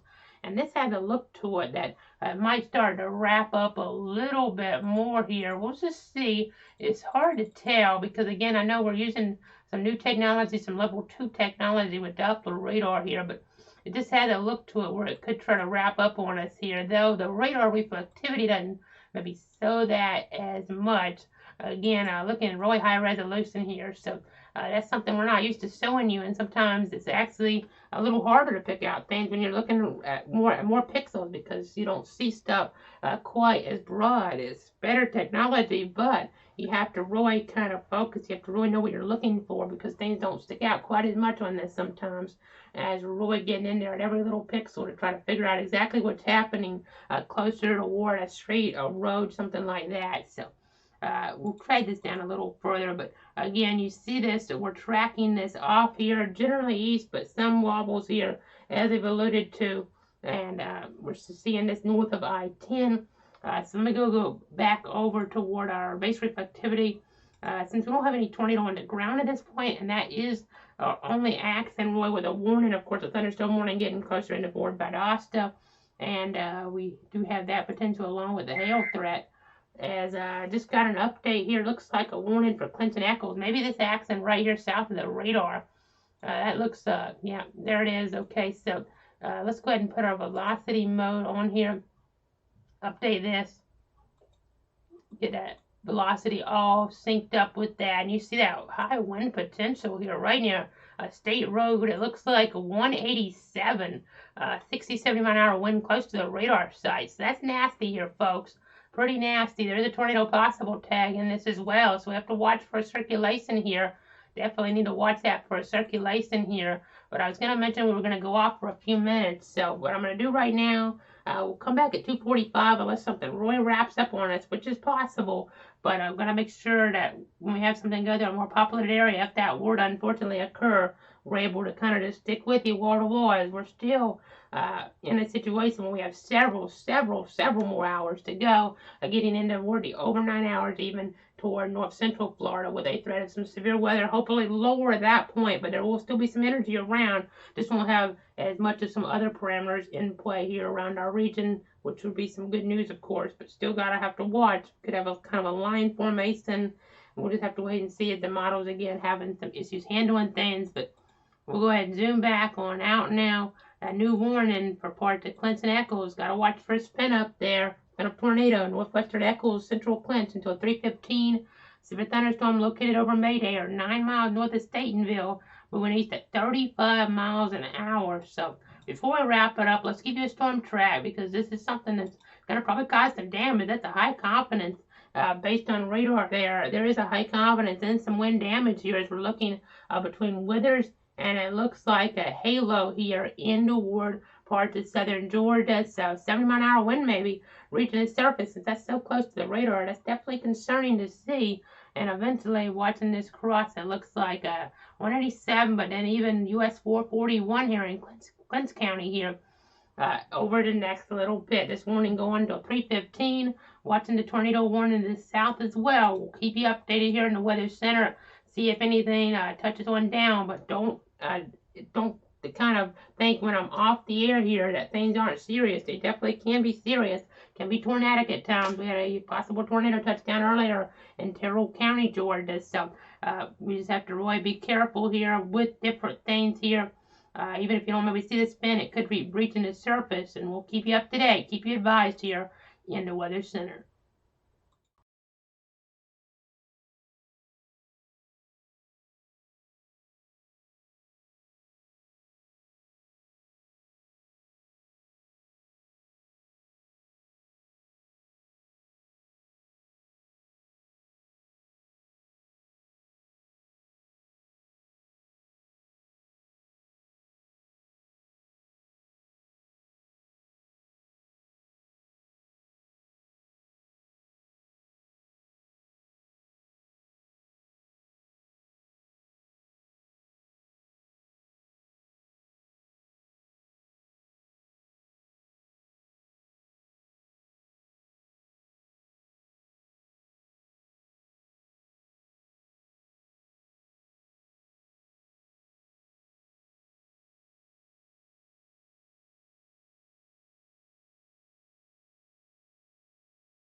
Meteorologist Casey Cloud back here in the Weather Center with a quick update as we did just have a new tornado warning issued by the Jacksonville office now here for this action that we're tracking from about Madison and parts there of Lowndes County. Now watching Hamilton and Echols County for a tornado warning until 3 o'clock. This is a thunderstorm capable of producing a tornado there in that Lake Park vicinity. So got to be careful. It's not in the Lake Park yet, as we've alluded to, but I'm going to be getting there pretty soon in that general area as we're seeing some different things here as we go between radar scans as it kind of ramps on up a little bit. We just have to kind of be mindful things can change in the movement a little. I think that's why they issued that warning down toward Hamilton as well. So let's go to our analyzer computer real quick. I'll probably make this update short and then pop back on at 2:45. Just got some more reports though, so you never know, I might have to stick with this a little longer, but just had a update here, a new tornado warning for parts of Madison and Lowndes until 3:15. Possible tornado damaging winds. There's 70 in the Lake Park area, as the Weather Service in Jacksonville alluded to. We're talking about this area right in here. It looks like, I'll back this up a little bit, but you watch the spin, and then we go back live, and you kind of see something there on our velocity signatures. I know it's cluttered to the south, which kind of hurts us, but let me go ahead. I'll look at another tool, but that warning at 3:15 now from Madison and Lowndes. Watching the movement east at 40, and now in Jefferson County, we're getting reports of multiple trees down, blocking roads there. Asphalt Highway south of Gum Swamp there, as well as 221 south of Asphalt Highway. So just trying to give you those latest details as things really nasty. There's parameters in play here on this Saturday, a very busy day here for sure, as again different TVS signatures on our other radars, and it's all cluttered in here. And Weather Service in Jacksonville, the chat's now saying some new information here, so I'll kind of read this. They're saying that a quarter-size hail situation was just reported in a rural area here in this overall scenario, but haven't had confirmation of a tornado yet. Now, the severe thunderstorm that is exiting northern Echols County continues to show signs of rotation. So northern Echols is this storm, and actually I think we're on the other radar, so let me go ahead and pull that up. I'll actually go ahead and come back on the screen here. We'll switch this one over. We're going to be watching in rural areas of Clinch to the south of Homerville next 35 to 40 minutes or so. So definitely a lot going on here on this Saturday. You're seeing the storminess on this radar, and then here's our other storm here north there. You see some rotation showing up off the Moody radar. We kind of back things up a little. I was earlier, but you see some spin overall. We have to watch to see if that gets a tornado warning. But a lot of wind, a lot of hail potential in here near Lake Park. That might be a bigger story in some ways. It's hard to say. We're so kind of close to the radar. We're getting some feedback here, so we're not exactly sure what maybe is transpiring at the surface, but seeing some real strong winds maybe, if not a tornado, and some hail around Lake Park right now here in parts of South Georgia. So got to be careful there. Could be getting some large hail in that region and toward the Lake Park area. Our radar showing our radar shows 3-inch size hail, but golf ball size is what the Weather Service is warning for here toward parts of South Georgia. So, and then we got an update here from a little while ago about Valdosta Regional Airport, quarter-size hail reported. So definitely nasty in toward that vicinity. We'll take a quick break. We'll be back in about 4 minutes as we have quite a few tornado warning situations in play here, at least in terms of polygons. But really just watching this one storm with the actual circulation. There's a second storm to the north that could get warned here for tornadic conditions at some point. So stick with me. We'll be back in just a few minutes.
Back with you here at 2:45. Meteorologist Casey Cloud here in the Weather Center. A report of half-dollar size hail there near Lake Park a little while ago. Kind of seeing that within our radar echoes as we broke in for the new tornado warning there that extends in toward parts of Hamilton County just a few minutes ago. Also getting a new warning for parts of Madison and Lowndes. We have echoes, of course, under a tornado warning as well. So 2 polygons in our area for this storm, for this area of rotation. 1 till 3 o'clock for Hamilton and Echoes, and 1 till 3:15 here as we're looking toward Madison and Lowndes. I know they're talking in the chat here about any possible touchdown. They're trying to see if there's any type of report there. Okay, actually, I see what they're saying now is that they have a report of a possible touchdown around Cherry Lake, south of Lake Park. They're talking about here in the chat, asking the Weather Service, was there any type of debris? So, excuse me. So again, that's what they're saying now. When we're reading this live, we're trying to relay it to you live.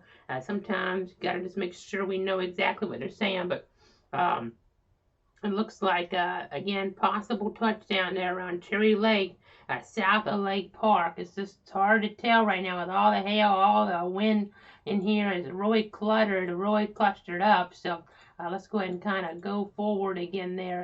And you're watching this, we're seeing a lot of inflow in this as well, as now getting a report of rotation being verified there, passing over I-75. Wasn't on the ground, they're saying, report from media now there, but they received a phone call from a friend who inadvertently drove through it on their way to Jacksonville. So maybe some type of touchdown here at times, maybe more of a funnel cloud situation at other points. So interesting to get those there. We thought we might get more reports in a more populated area, and you see here it's really cluttered here with the inflow right now, which tells you it's a really strong storm and one you got to take seriously, whether there is not a tornado on the ground. So let's go over to Analyzer once again.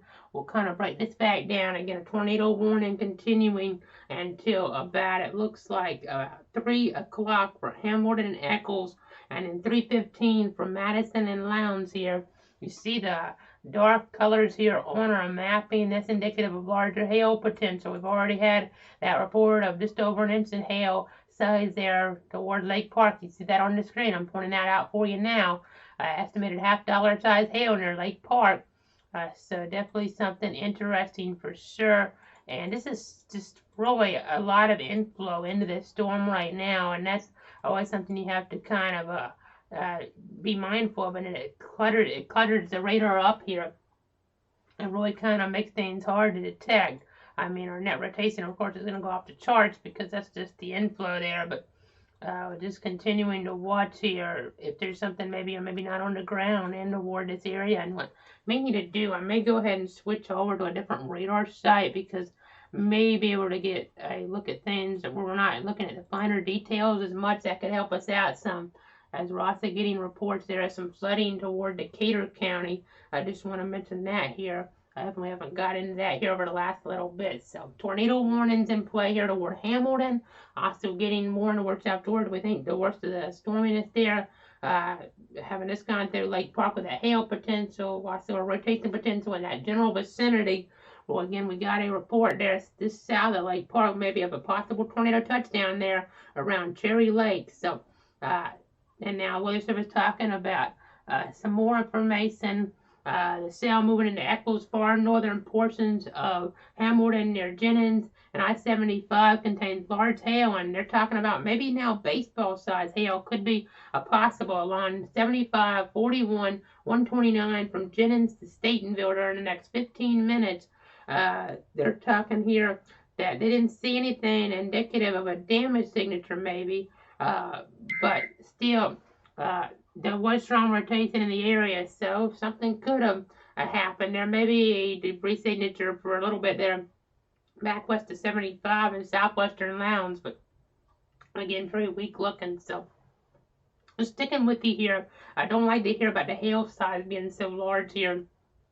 As we've alluded to, we've had the history with this axe and that hail going back a long ways here, folks, and still going. So two things I want to do. I want to look at this storm to see where it's tracking, see who could be in line for it later down the line. So let's go ahead and do that.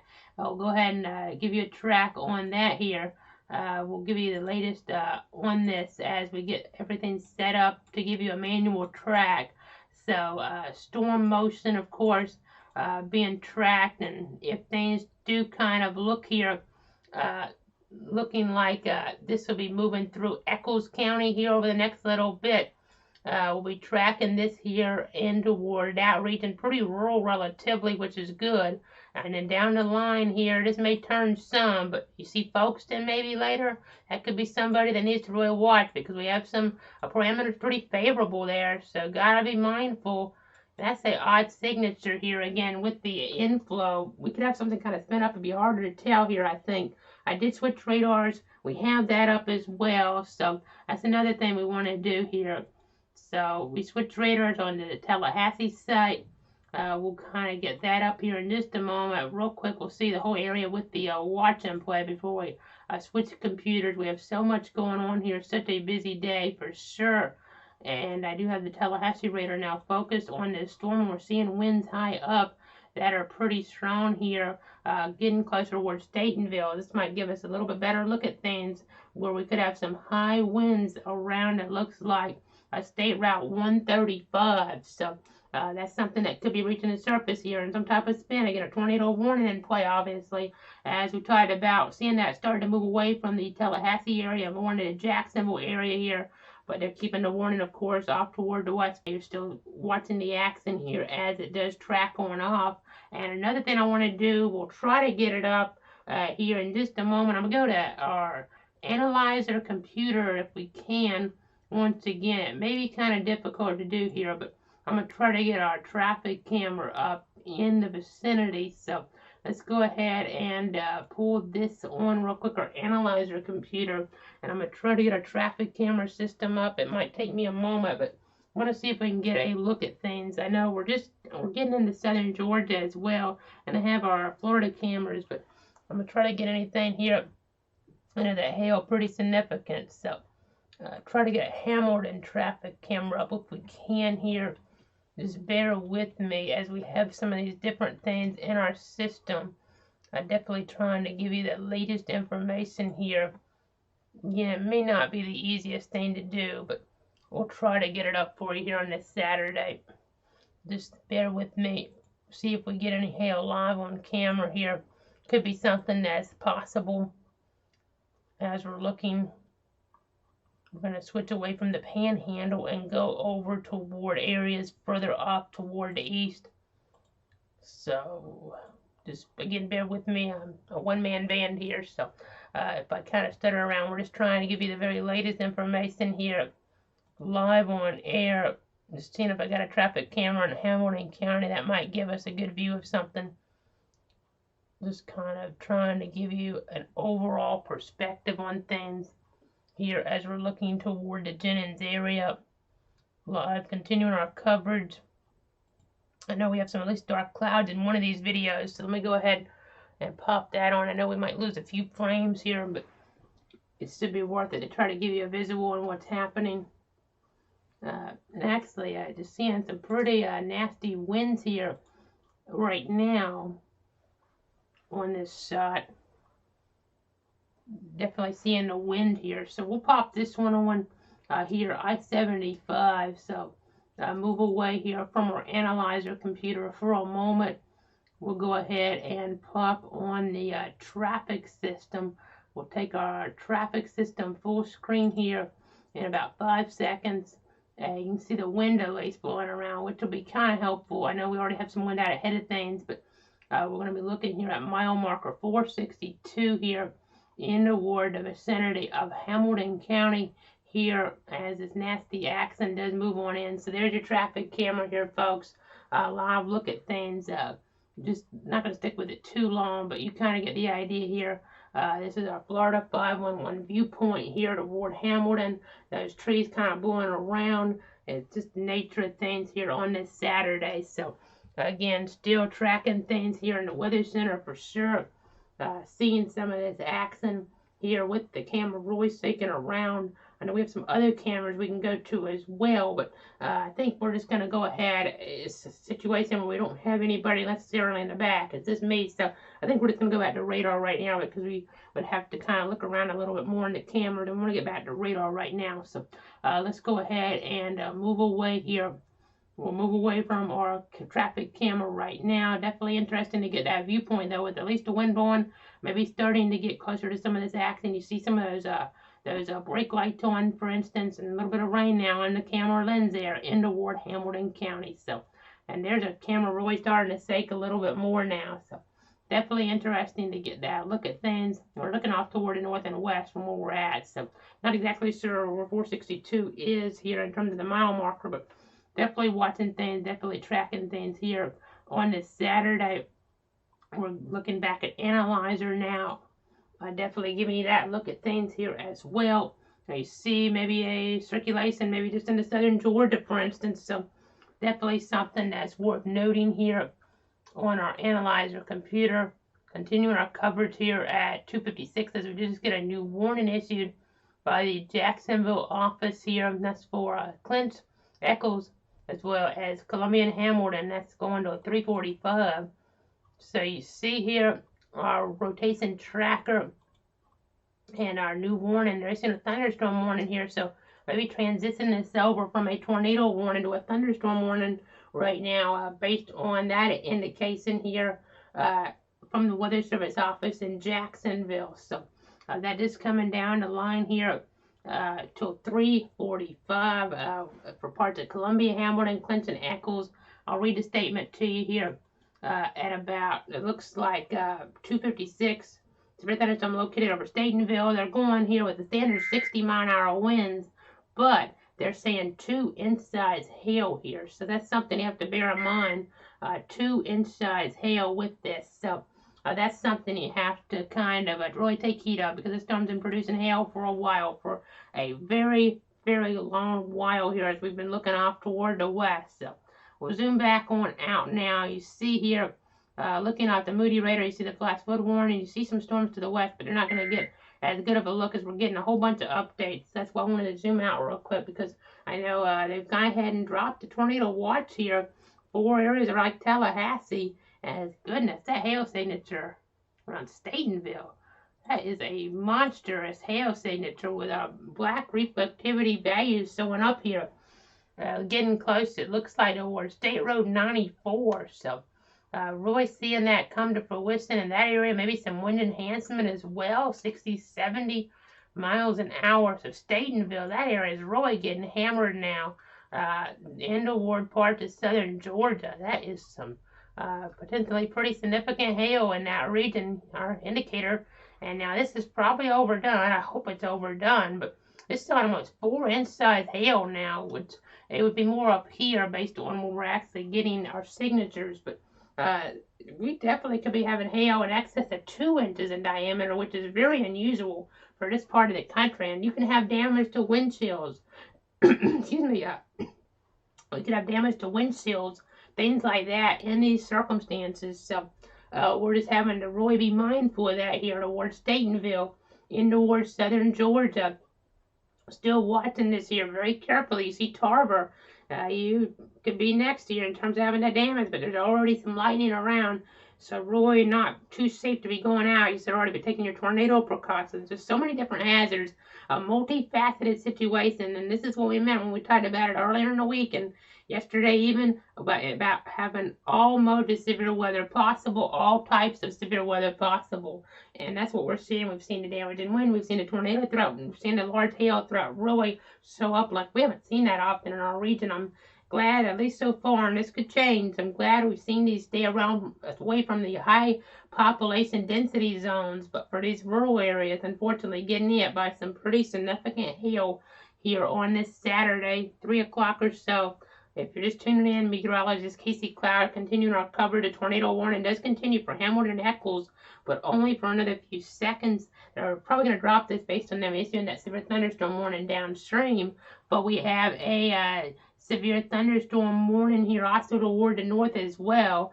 as did have the tornado warning drop off further to the west here. But we still have a severe thunderstorm warning for the Staytonville area, another warning there further up toward areas in toward Clinton County there. So this is a nasty storm. It doesn't matter if it's a tornado situation or not. This is one of the nastiest severe storms we've seen in our area. I mean, to have that type of signature on our radar, you're going to have some hail damage here, folks. I mean, you're going to have some hail damage in this area. I mean, this may be some of the largest hail this storm's produced all day. So early heads up here, folks. This may not pan out like this, but because we don't see hail like this in our region, I want to go ahead and give our folks in toward Folkestone, ironically, there a heads up here with this storm, because maybe about an hour and a half or so, and moving into your neighborhood, potentially your neighborhoods there. So if you have maybe cars, if you can get them into a garage, go ahead and do that, because it may go north or south here. And I mean, really, I'll go ahead and say this storm though could go north or south, but if we get into more populated areas and this storm intensifies, we could have some problems on our hands. Of course, we have to watch out for Fargo here too, so don't want to forget about you guys here as this storminess kind of moves on in, looking at some different areas of the storm that piqued my interest really. So I just have to be really careful with this storm. Not a tornado warning at the moment, but the worst type of severe thunderstorm warning you generally would see in our region, with those destructive winds possible at times. They're going damaging winds at this point, but definitely could have some destructive winds here at moments with this, as well as some very large hail. They're going 2 inch size with the last warning that I saw here, still 2 inches it looks like in this vicinity. So we're going to continue to watch. I think we'll take a break right now to about 3:15. We've been on for the last little bit with this, and we have a situation where we need to reset because we had some counties drop from some watches here. So there's no active tornado warnings in the country at this very moment. But again, as we've seen, things change very quickly in this type of setup. Go ahead and broaden the view back out. You see it's a thunderstorm watch off toward the west here. Quite a few thunderstorm warnings. No tornado warnings there at this point. But you also see Tallahassee not under any watches right now, but that'll change. Luckily Tallahassee, it seems, getting lucky here, escaping, even though we've seen a situation where they've seen the rain in Quincy, 66, but Tallahassee is 81. So eventually we'll have a line here, a line formation come on through, and that'll be something that's more problematic here toward the Big Bend. But right now this more discrete accent is what we have to watch out for here toward areas of southeastern Georgia. So Tallahassee getting lucky for the moment, but we still didn't main squall line to come through, so that's something you have to watch out for, or a squall line really. I mean, we've had different times of severe weather really around, but squall line here where you have more of the damaging wind potential there later on, that'll be something to watch out for. But this is our bigger type of severe threat, it seems, here along the Florida-Georgia border right now, with some pretty large hail showing up within our Doppler. And this radar is generally conservative, as we just got a tornado warning issued, folks. So this is how things can change quickly, as we were alluding to. A tornado warning now for Columbia, Hamilton, Clinton, Eccles until about 3:30. It looks like at about 3:02, a severe thunderstorm capable of producing a tornado is located 8 miles northeast of Jasper, moving east at about 45 miles an hour. There's your warned area there, folks. You can see the hail. That's about some of the biggest hail we've seen today, and now a possible tornado evolving here as we're looking toward areas there along the Florida-Georgia border. And let me go back to Analyzer now. We'll see why they issued this maybe over there. So let's go ahead. I mean, the hail is just gigantic potentially. Wow, our radar, I really hope, I've never seen our radar do this in this area before. And this is a new system we're working with, but I'm going to check our other system because it may give us a pretty similar number. Give me a moment here. I think we actually ended up, let me just pop myself on for a second, because going between some of these systems here in the Weather Center, we're going to say you real quick a viewpoint of our GR Earth computer. So we'll come back on the camera here for just a second. Got to get things reloaded in here. You see the hail potential coming on in, but our one system showing 4 inch hail potentially there, which is unbelievable for this area. I think that's the right wording for it. Our more conservative, more accurate system, though, it did things earlier showing 2 inches, but that means maybe 3 inch size hail possible. The Weather Service, see what they're warning for in the tornado warning. hail up to 2 inches, what they're saying on that side there. So something to be looking out for sure. Definitely something to watch. We're getting our other system loaded back in here. When we go between different things again, it takes us a second to get reestablished, but the tornado warning now for parts of Columbia, Hamilton, Clinton echoes until 3:30. The severe thunderstorm that's crossing U.S. Highway 129 along the Florida-Georgia border in far northern Hamilton County near Baker's Mill has displayed a tightening rotation based on the last few radar scans, and the cell is capable of producing a tornado as it moves rapidly eastward along the Florida-Georgia border and approach. It looks like U.S. Highway 441 near the Columbia, Hamilton, Eccles County border toward that 3:30 time frame. So definitely something to watch out for there. Our other radar, trying to look for a hail signature on this. Let's see if we have everything put on here. Interesting. I think with the tornadic situation, it's not really honing in on the hail as much on this software, so that's interesting. But again, definitely seeing that hail potential there, as we've alluded to with our other system.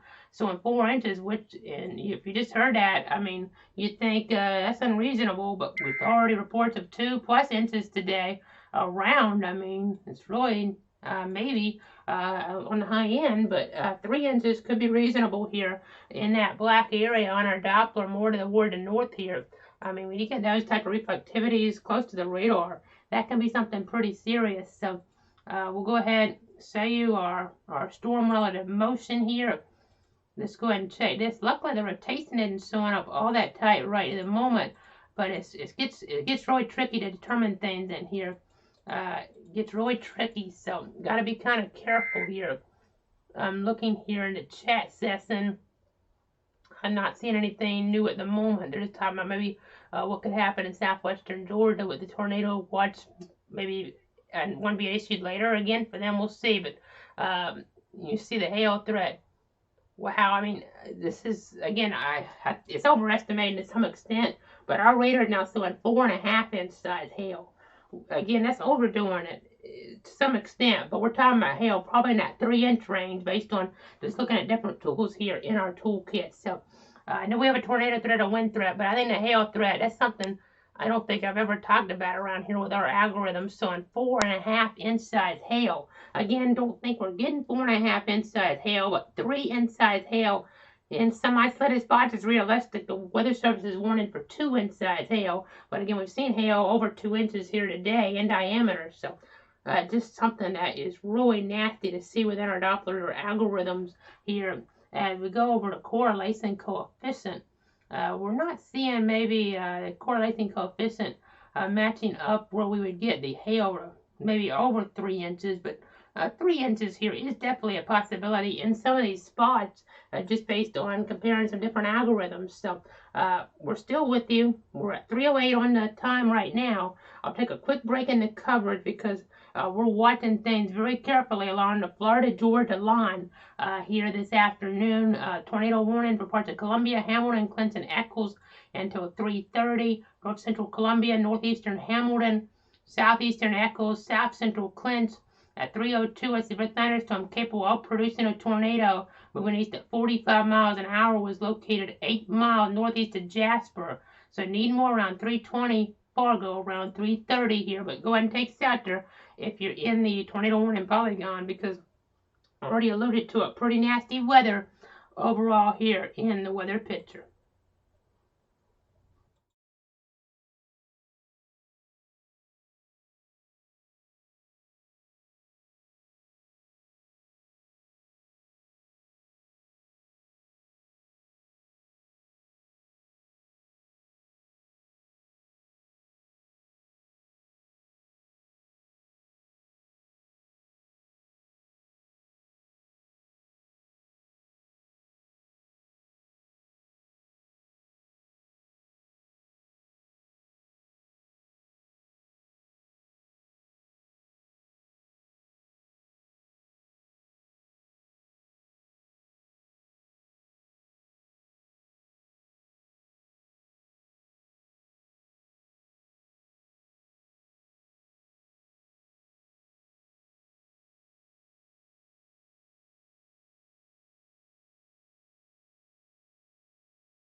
Back with you here at 3:15, continuing to follow this tornado warning for parts of Columbia, Hamilton, Clinton, Eccles until 3:30. Watching some circulation, but really the hail threat seems to be the bigger deal with this. As we'll go ahead now and zoom back on over to our other system, getting some different reports here in the chat. But let's go back to our other system. We have the tornado warning in the north. They're saying that the rotation may be tightening, so let's go ahead and look at it. I stepped away just for a moment. You see some rotation here, but maybe up toward the north is where they're watching. That's not actually in the tornado warning though, but hail is clear on the Doppler algorithm. When you get that black, when you get that purple there, you got to be really careful. Moving rapidly east, damaging winds there. Large hail, eastern Eccles, eastern Hamilton counties. 2-inch size hail possible still according to the Weather Service. Maybe larger, but we're not going to get many reports out here, luckily, and that's a good thing because not many people are being impacted. But just got a new severe thunderstorm warning for a standard severe thunderstorm warning for inside hail, 60-mile-an-hour winds for parts of Columbia and Hamilton, north central Columbia. We're now talking in central Hamilton until about 4 o'clock, moving east at 65 miles an hour now, according to the Weather Service. So let's go ahead now and pop up our analyst computer once again. We'll get this on over here. You'll be able to see what we're talking about. The blacks on the reflectivity. That's just something you don't see around here very often. That's indicative of some significant hail here. And then you see some rotation. It's got up a little bit better on this system. So let's go ahead and zoom in. There is some rotation, but it's not very tight right now. But I've been looking back at some old events, and sometimes you don't need a tight rotation set up on radar for a tornado to occur. So I just got to be careful because sometimes you can't see things quite right here on Doppler radar technology. It's just based on how the tornado ends up evolving, so, and how the radar is looking at it. So just got to be mindful of that. But a tornado warning does continue here. Columbia, Hamilton, Clinton, Eccles till 3:30. So go ahead and make sure you're inside an interior room away from windows, and that might be more valid for that wind and hail concern, especially for the hail concern, as we've talked about here. I know I might be overemphasizing it, but we've seen continuous reports of some significant hail with this storm from the west to east. So I know you want to know where this is going. So let's go ahead and kind of back this up a little bit. We're going to look at this here, and then we're going to go back on. And generally, it looks like it's moving east, but we're going to try to put a storm motion from another area here and put a track. So you see, folks, then it might get that far north, but we're going to have to kind of watch out for that as the tornado warning continues for Columbia, Hamilton, Clinton, Eccles. The possible tornado now near Needmore or 8 miles southwest of Fargo. So watching out for that. But even down here, so somewhere in between those two lines, we're tracking this here, the highest threat over the next little bit. But then as you kind of track this out a little bit more, we could see the threat maybe as far south as Hilliard. We'll just have to wait and see. Or even Callahan. It's just really tricky to figure out here in the ward how things are going. It's been generally following the state line, though. As we go back here, you see the reports. And I can go ahead and move this back up a little. You see the reports here following a pretty good line. As we go even further back here with the Axon, you can kind of see here these reports, the 2-inch sides there in the South Equipment. We had reports further off earlier, and you saw things kind of dump to the north, but then to the south there, just depending on where the reports are coming though too. But in general, that hail potential, you're going to be moving as we take off the radar here into Clinton County here with this threat just over the next little bit after it gets out of Eccles. Then we're going to be tracking into Ware County, Charlton, and then Nassau/Camden here later on, it looks like. So that's the storyline there. Looks to stay generally north of Baker County. That'll be good news here with the highest threat. Could clip Baker with some type of thunderstorm and or tornado warning for that. And interesting enough, we're starting to see intensification here a little bit further now toward the south. Now this one would impact Baker County, this area down toward Hamilton. It's not the one with the history, but starting to see something get going in the unstable environment here, moving east at 65 miles an hour. So this is a fast mover, and that'll get it in toward parts of Baker County here over the next hour or so. We'll track it further off in the south as well, and then maybe further down in toward Nassau, Duval, somewhere in that range here a little bit later on. So trying to give you that heads up because we know they're in pretty rural areas right now, but want to give you that heads up for what could happen down the line. As I know we are on for so long, with this, and we are seeing some people impacted, and our thoughts and prayers are getting hail potentially as large as our radars indicated at times. That could cause a lot of damage if it's actually reaching the surface like that. And we've seen some reports 2 to 3 inches in diameter. So just got to be careful with that. But we'll go ahead and move away from this system here. We'll go ahead and pop me back up again. I'll probably take another quick break in the coverage because we still have a long afternoon ahead of us here and in the evening and in the overnight hours as well. So watching some rotation, a couple different areas. The one that they're tracking though is here near Needmore. We're watching some rotation near Needmore, so gotta watch out for that. I know with the wind pattern here, it makes it kind of hard to pick out these circulations sometimes, but you see something there near Needmore, something on the south side as well here. So again, we're tracking this, but that wind potential here, something you're watching even outside of a tornado threat, and the hail potential is something that could be problematic as well. As this storm really coming up strong in terms of that hail potential now in Hamilton, and that's not what we want to see right near Jasper. We're getting some hail now near Jasper. That's really evolved over the last little bit, so gotta be careful there around. You can kind of see here where we kind of skip some frames, but you kind of see how things on that southern edge in the environment are really getting going, and that can be problematic here. Something could really start to get going to the south. It may, depending on how it orients itself, may help to reduce the intensity of the storm here to the north. We'll just have to wait and see, but for the south side of things, we might be getting some more nasty conditions developing excuse me, near high populated areas. So that's a clear hail signature. There's hail occurring over Jasper now, and it may be an inch in size. Could be a little bit larger though, based on our radar algorithms as well. So gotta be careful there. We'll be back about 3:30 with more information. So be careful there in Jasper and Hamilton County. Severe thunderstorm warning. The threat starting to go up a little bit there. Storm near Jasper, over Jasper, moving about 65 miles an hour off toward the east. That's a warning for north central Columbia and central Hamilton.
Meteorologist Casey Cloud coming back on just before the bottom of the hour because we are seeing the hail core kind of above here closer toward Fargo. So I just want to emphasize Fargo's about to get hit by some pretty large hail, it looks like, regardless of if this tornado warning is kept intact or not.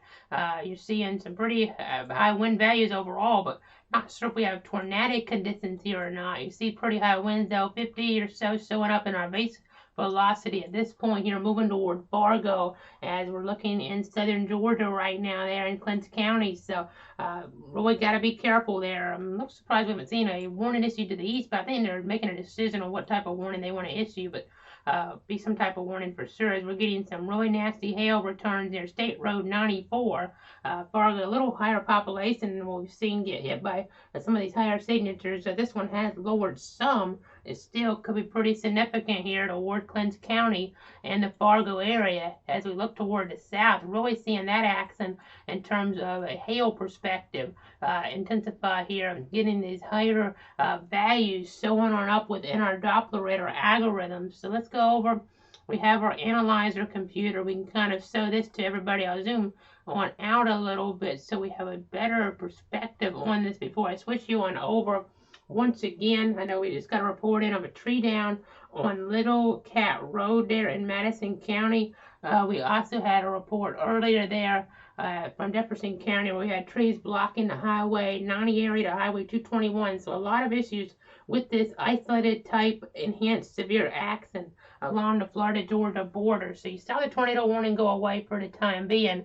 We'll see if anything gets reissued, but you see some blacks and reflectivity showing back on up here toward the south. Now we just got the latest update. You saw Jasper right after it got through there showing up. It started to weaken down in the latest frame, but that's indicative of some higher hail values possibly as you look toward Fargo and see that potential as well here. So got to be really careful. Got to be really mindful of what could happen here in this environment. You see kind of a dropout in the CCs indicative of the overall hail that's being produced here. When we have areas here that kind of turn yellow, we're talking about some hail potential, some enhanced hail potential in those vicinities. So got to be careful with that. We just got an update now. They're going 2.5 inch size hail, and a new warning that is issued until 4:15 for parts of Baker, Columbia, Clint, Eccles, and Ware.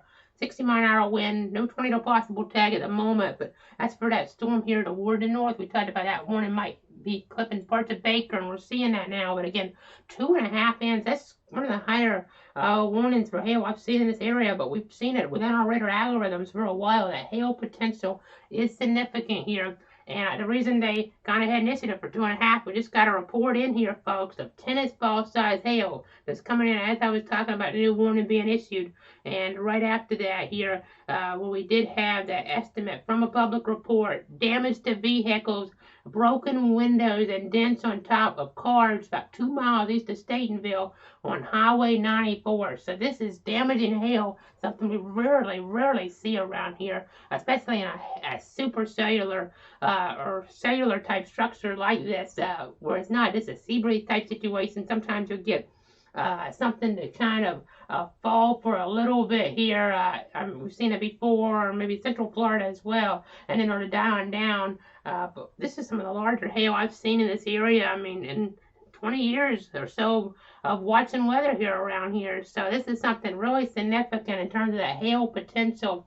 Again, a report of 2.5 inch size hail there, tennis ball size, with damage to windows, also getting those vehicles being impacted with those other damage points with dents on the top of the car in the report there. 2 miles east of Statenville on Highway 94. So significant hail here, folks. You got to really be taking heed. Try to go ahead and get those vehicles in the best you can if you're downstream here. If you're not under a warning already, we need to take action and get inside to protect yourself. When you have time to still protect your property, you want to go ahead and try to be doing that because this is nasty. In Fargo, obviously, it's too late because we're getting this hail potential moving right on through here.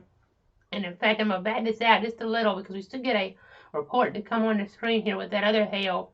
I'm hoping it'll pop on up here. It was located 2 miles east of Statenville. So I might just go ahead and put it on here from Able Well, I guess I was hoping we'd get it to pop up in our system, but oh, there we go. Okay, I think it just popped on up. I know it won't show it like that on here, but there we go. So there's your report. So just kind of tracking it off. You see here, this is going a little south of the track. So what that means is I'll go ahead and track this out now here toward areas a little bit in toward maybe areas closer toward Hilliard. You got to be watching around Hilliard here. Hilliard, Folkestone, Kingsland, St. Mary's, somewhere in that range. We have a higher population density. We could have one of the bigger hail events if this holds together, and it very well could with the parameters in play. Though we are seeing some action out ahead that could preclude that a little. Got to be real careful. And then toward the south, the hail parameters are always showing up with this now. And this will be moving here as we get the latest update on this. They're going $half size hail now with this warning. So let me go ahead and put a tracker on this. We'll go ahead and try to give you an idea of what's happening here as we get toward northern Columbia, northern Baker. This might head more toward Callahan and Taylor over the next little bit. So something you have to be watching out for here in that vicinity, as this could be a hail producer that really starts to pick up. So again, some of the worst hailstorms we've seen in our area in a while. That one near Fargo is really nasty. No active tornado warnings, but the hail threat is the biggest threat right now. Something you rarely see around here on a Saturday in late April or any time of year. But we'll go ahead and reset. We'll take off our track, check on our hail. Again, you see the lofted values here indicating that hail, what I'm talking about is the lowered CC values here. You get this in a tornado to some extent too, but hail, you can kind of see where the hail is. You see that hail moving right into Fargo right now. With this, these lowered values coming right on in. This is from a couple minutes ago, so it's over Fargo now.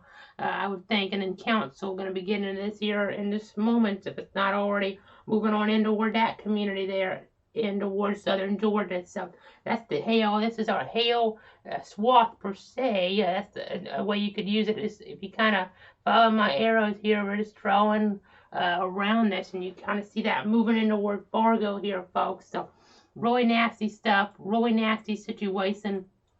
Not what you want to see, obviously, in toward southern Georgia. We'll go ahead now. I'll switch you on over back toward the wall, I think.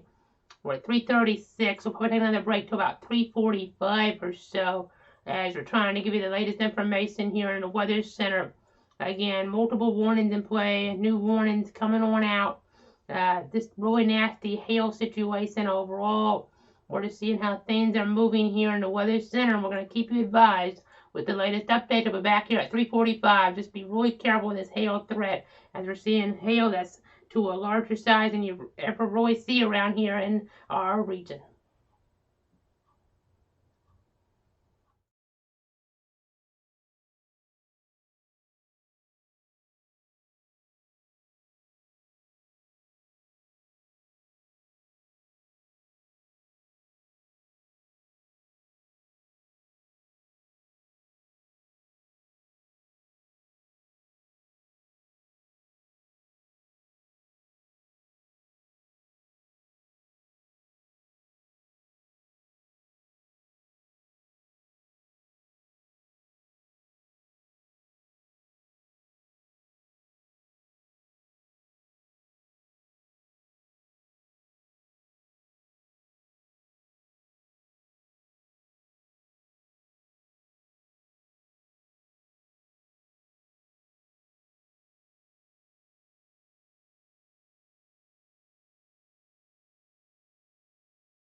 Meteorologist Casey Cloud back here in the Weather Center just before 3:45 as we did just get a tornado warning in place. So I wanted to break you back in just a little bit sooner. The circulation's still in Alabama, but a little portion of Early County clipped by this until 4:15. So we're watching the situation carefully there in toward Early County. You're seeing some spin here in the overall area there, not too far away from Headland, it looks like. So something to definitely watch here. East of 25 is the movement, a slower movement here on this accent off toward the west, but we still have to watch to see how it involves some of our areas downstream, like maybe Blakely. We'll just have to kind of wait and see here. As you see, the tracks maybe having it go a little further to the north, but it's just kind of a wait and see situation at this point here, as it does kind of move a little slower than some of the other accents we've been dealing with. But let's go to our other computer now, as we're now at 3:45. Again, a tornado warning for parts of the area, but the circulation not in the area at this moment. Let's go ahead and go over toward our analyzer, and you'll be able to see what's happening down toward the south here. We're getting really nasty looking hail now, folks, on this southern area. We got nasty reports coming in out of Jasper just a little while ago. I'll kind of read some of them to you. Homes damaged in the Waters Mobile Home Park, numerous trees down around 3:18 when that did occur.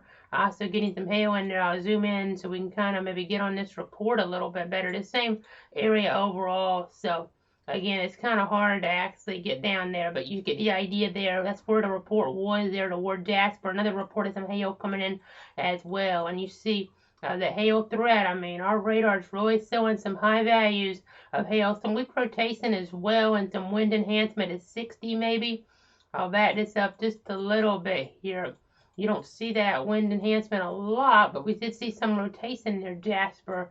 So that's something to bear in mind as well, since we did get those reports in like that. This is an odd situation, so odd things can happen sometimes. You have to be on your toes when you're under a warning, and really taking shelter when one of those does come for you. So Baker, Columbia, Clint, Eccles, and Ware down to 4:15, a continuation of the warning to the north.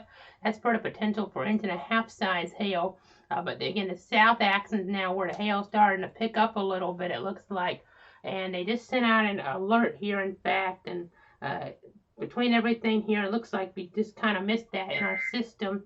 We're getting some new information in now. The tornado watch now goes for Duval County as well, as things continue to extend further southward. But they're now going baseball-sized hail on this storm. I mean, we were seeing it within the radar indications. Definitely believable. And now getting that here. And okay, they just sent out another update, it looks like, here, and okay, what they're doing, okay, I see what they're doing now. Okay, so the update to the north is for ping pong ball, but again to the south, the new warning that just got issued with so many beeps here.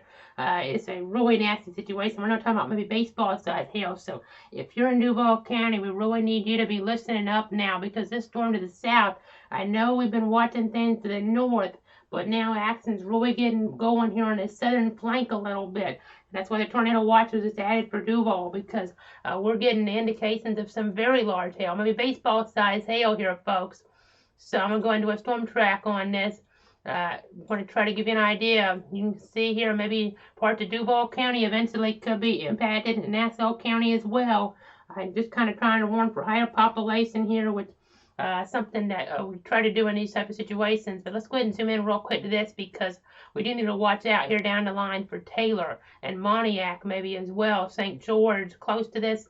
Callahan, Ratliff, Briceville, and then the Jacksonville Airport could have a real problem here. Based on what we're seeing on the radar, of things above like they're doing with a hail situation like this. If this were to happen over Jacksonville, it would be really, really serious. So we really need to emphasize that messaging wise here. We got to be really careful in Jacksonville. We don't want something bad to happen. So again, this is a heads up. We've seen this go further to the south here and build to the south as well. And that's a problem for areas of Columbia, Baker, Nassau, and Duval counties. So we got to be really careful. We have to watch things as they happen. And what we're seeing right now, we got to be really careful here.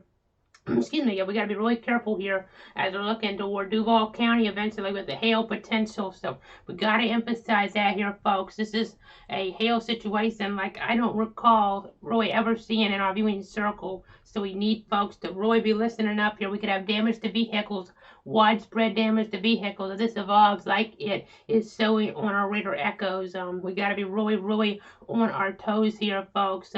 Maybe not a tornado, could have circulation evolve, sure, and we'll have to watch for maybe a strong tornado if the parameters come together right. But really, I think the hail potential is our biggest concern at the moment. Right here near US 441, we're seeing that, and we're seeing a circulation start to evolve, unfortunately. That's not good. Here in the ward parts of northern Colombia, that's definitely a circulation trying to get going. That's a little clearer than some of the others we've seen, so that's something we got to watch out for here. Inward parts of northern Columbia County. I know we have a tornado warning for parts of Early County and southwestern Georgia, but we have this circulation here in northern Columbia that could get tornado warned. We have this wind here, this area of wind, pretty strong here. Charlton, Baker, again, there's this rotation here. Maybe not enough for a tornado warning yet, but some rotation there in rural northern Columbia County here, along with that hail threat. There's going to be a new thunderstorm watch this year. We're now being told by the Weather Service in Tallahassee for South Georgia. They're going to provide details when they have it. So more of a straight line threat, obviously, they are based on that. But we have a tornado warning in play as well. So they'll get a quick spin up, but more of a wind threat with that there off toward the west. So something to kind of bear in mind as we watch a significant hail threat here in the ward parts of northern Florida. This is really significant hail showing on up. So we're going to take a break right now, I think. We're at 3:51. Let me tell you that circulation once again. We're going to keep the stream going. I think, depending on what happens here at 4, I'm going to try really hard to maybe, or a little after, depending on what happens to the tornado situation in parts of Early County, try to break away from this stream because we have to go ahead and switch streams here before we get to 8 hours, just based on how things work out with the timing. The streams on some of our different systems don't necessarily let us go here for more than 8 hours on some of the different platforms. So that's something to bear in mind. We'll have to switch here eventually so everybody on all of our different platforms, Facebook, Twitter, and YouTube, can continue to see us here. So we're going to take a quick break there. We're not doing that yet. We'll be back at 4 unless we see an imminent threat evolve here in terms of something down toward North Florida and South Georgia. But let me go ahead and see that tornado warning storm once again here. See how that circulation is going toward parts of Early County here. Not terribly strong near the radar site right now, but there is some rotation. So in far parts of western Early County, a tornado threat could be moving in toward your region here in the next little bit. We'll continue to watch. To be back here by the top of the hour with more information here as in those far rural areas there of Early County around Old River Road. Go ahead and take your tornado precautions.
Meteorologist Casey Cloud back here in the Weather Center at the top of the hour now. A tornado warning storm in Alabama. We're watching for southwestern Georgia County there. That warning has been canceled, so Early County no longer under a tornado warning as we're looking at it from just a moment ago.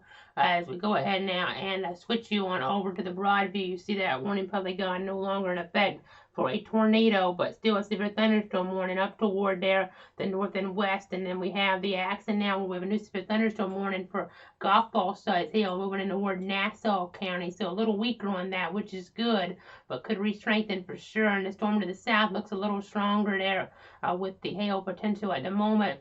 The warning toward the south is for baseball size hail, so got to be really mindful. But golf ball size hail to the ward to north here, parts of Nassau, Baker, Ware, and Charlton. Severe thunderstorm warning to 4:45. Severe thunderstorm warning to 4:15 for parts of Baker, Columbia, and Hamilton for baseball size hail. Got to emphasize that here, folks. Something you rarely see in this part of the country. That potential is there, though right now it's going up a little weaker. As you see our hail track, it was up there. Our hail tracker, which generally does a pretty good job here and doesn't overestimate. So for a frame or two there, nearly 4-inch size hail. So it's good that it's weakening as we get closer towards some other populated areas here, but could definitely re-strengthen on us.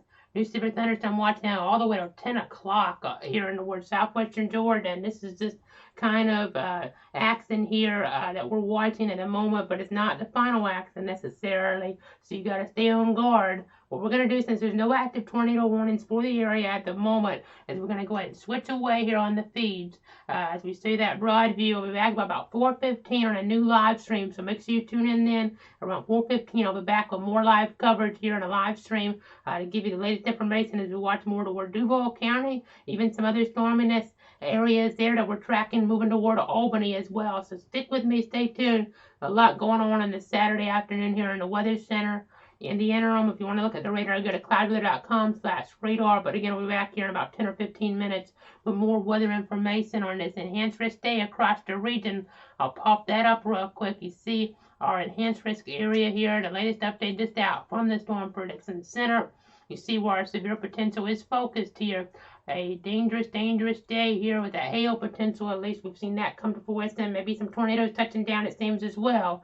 And some wind damage in some spots with the update warning for Baker and Columbia continues now. They've dropped the hail size a little down to 1.75 inches of golf ball size hail in that warning as well. We're going to keep you advised here in the Weather Center. I'll be back in about 10 to 15 minutes.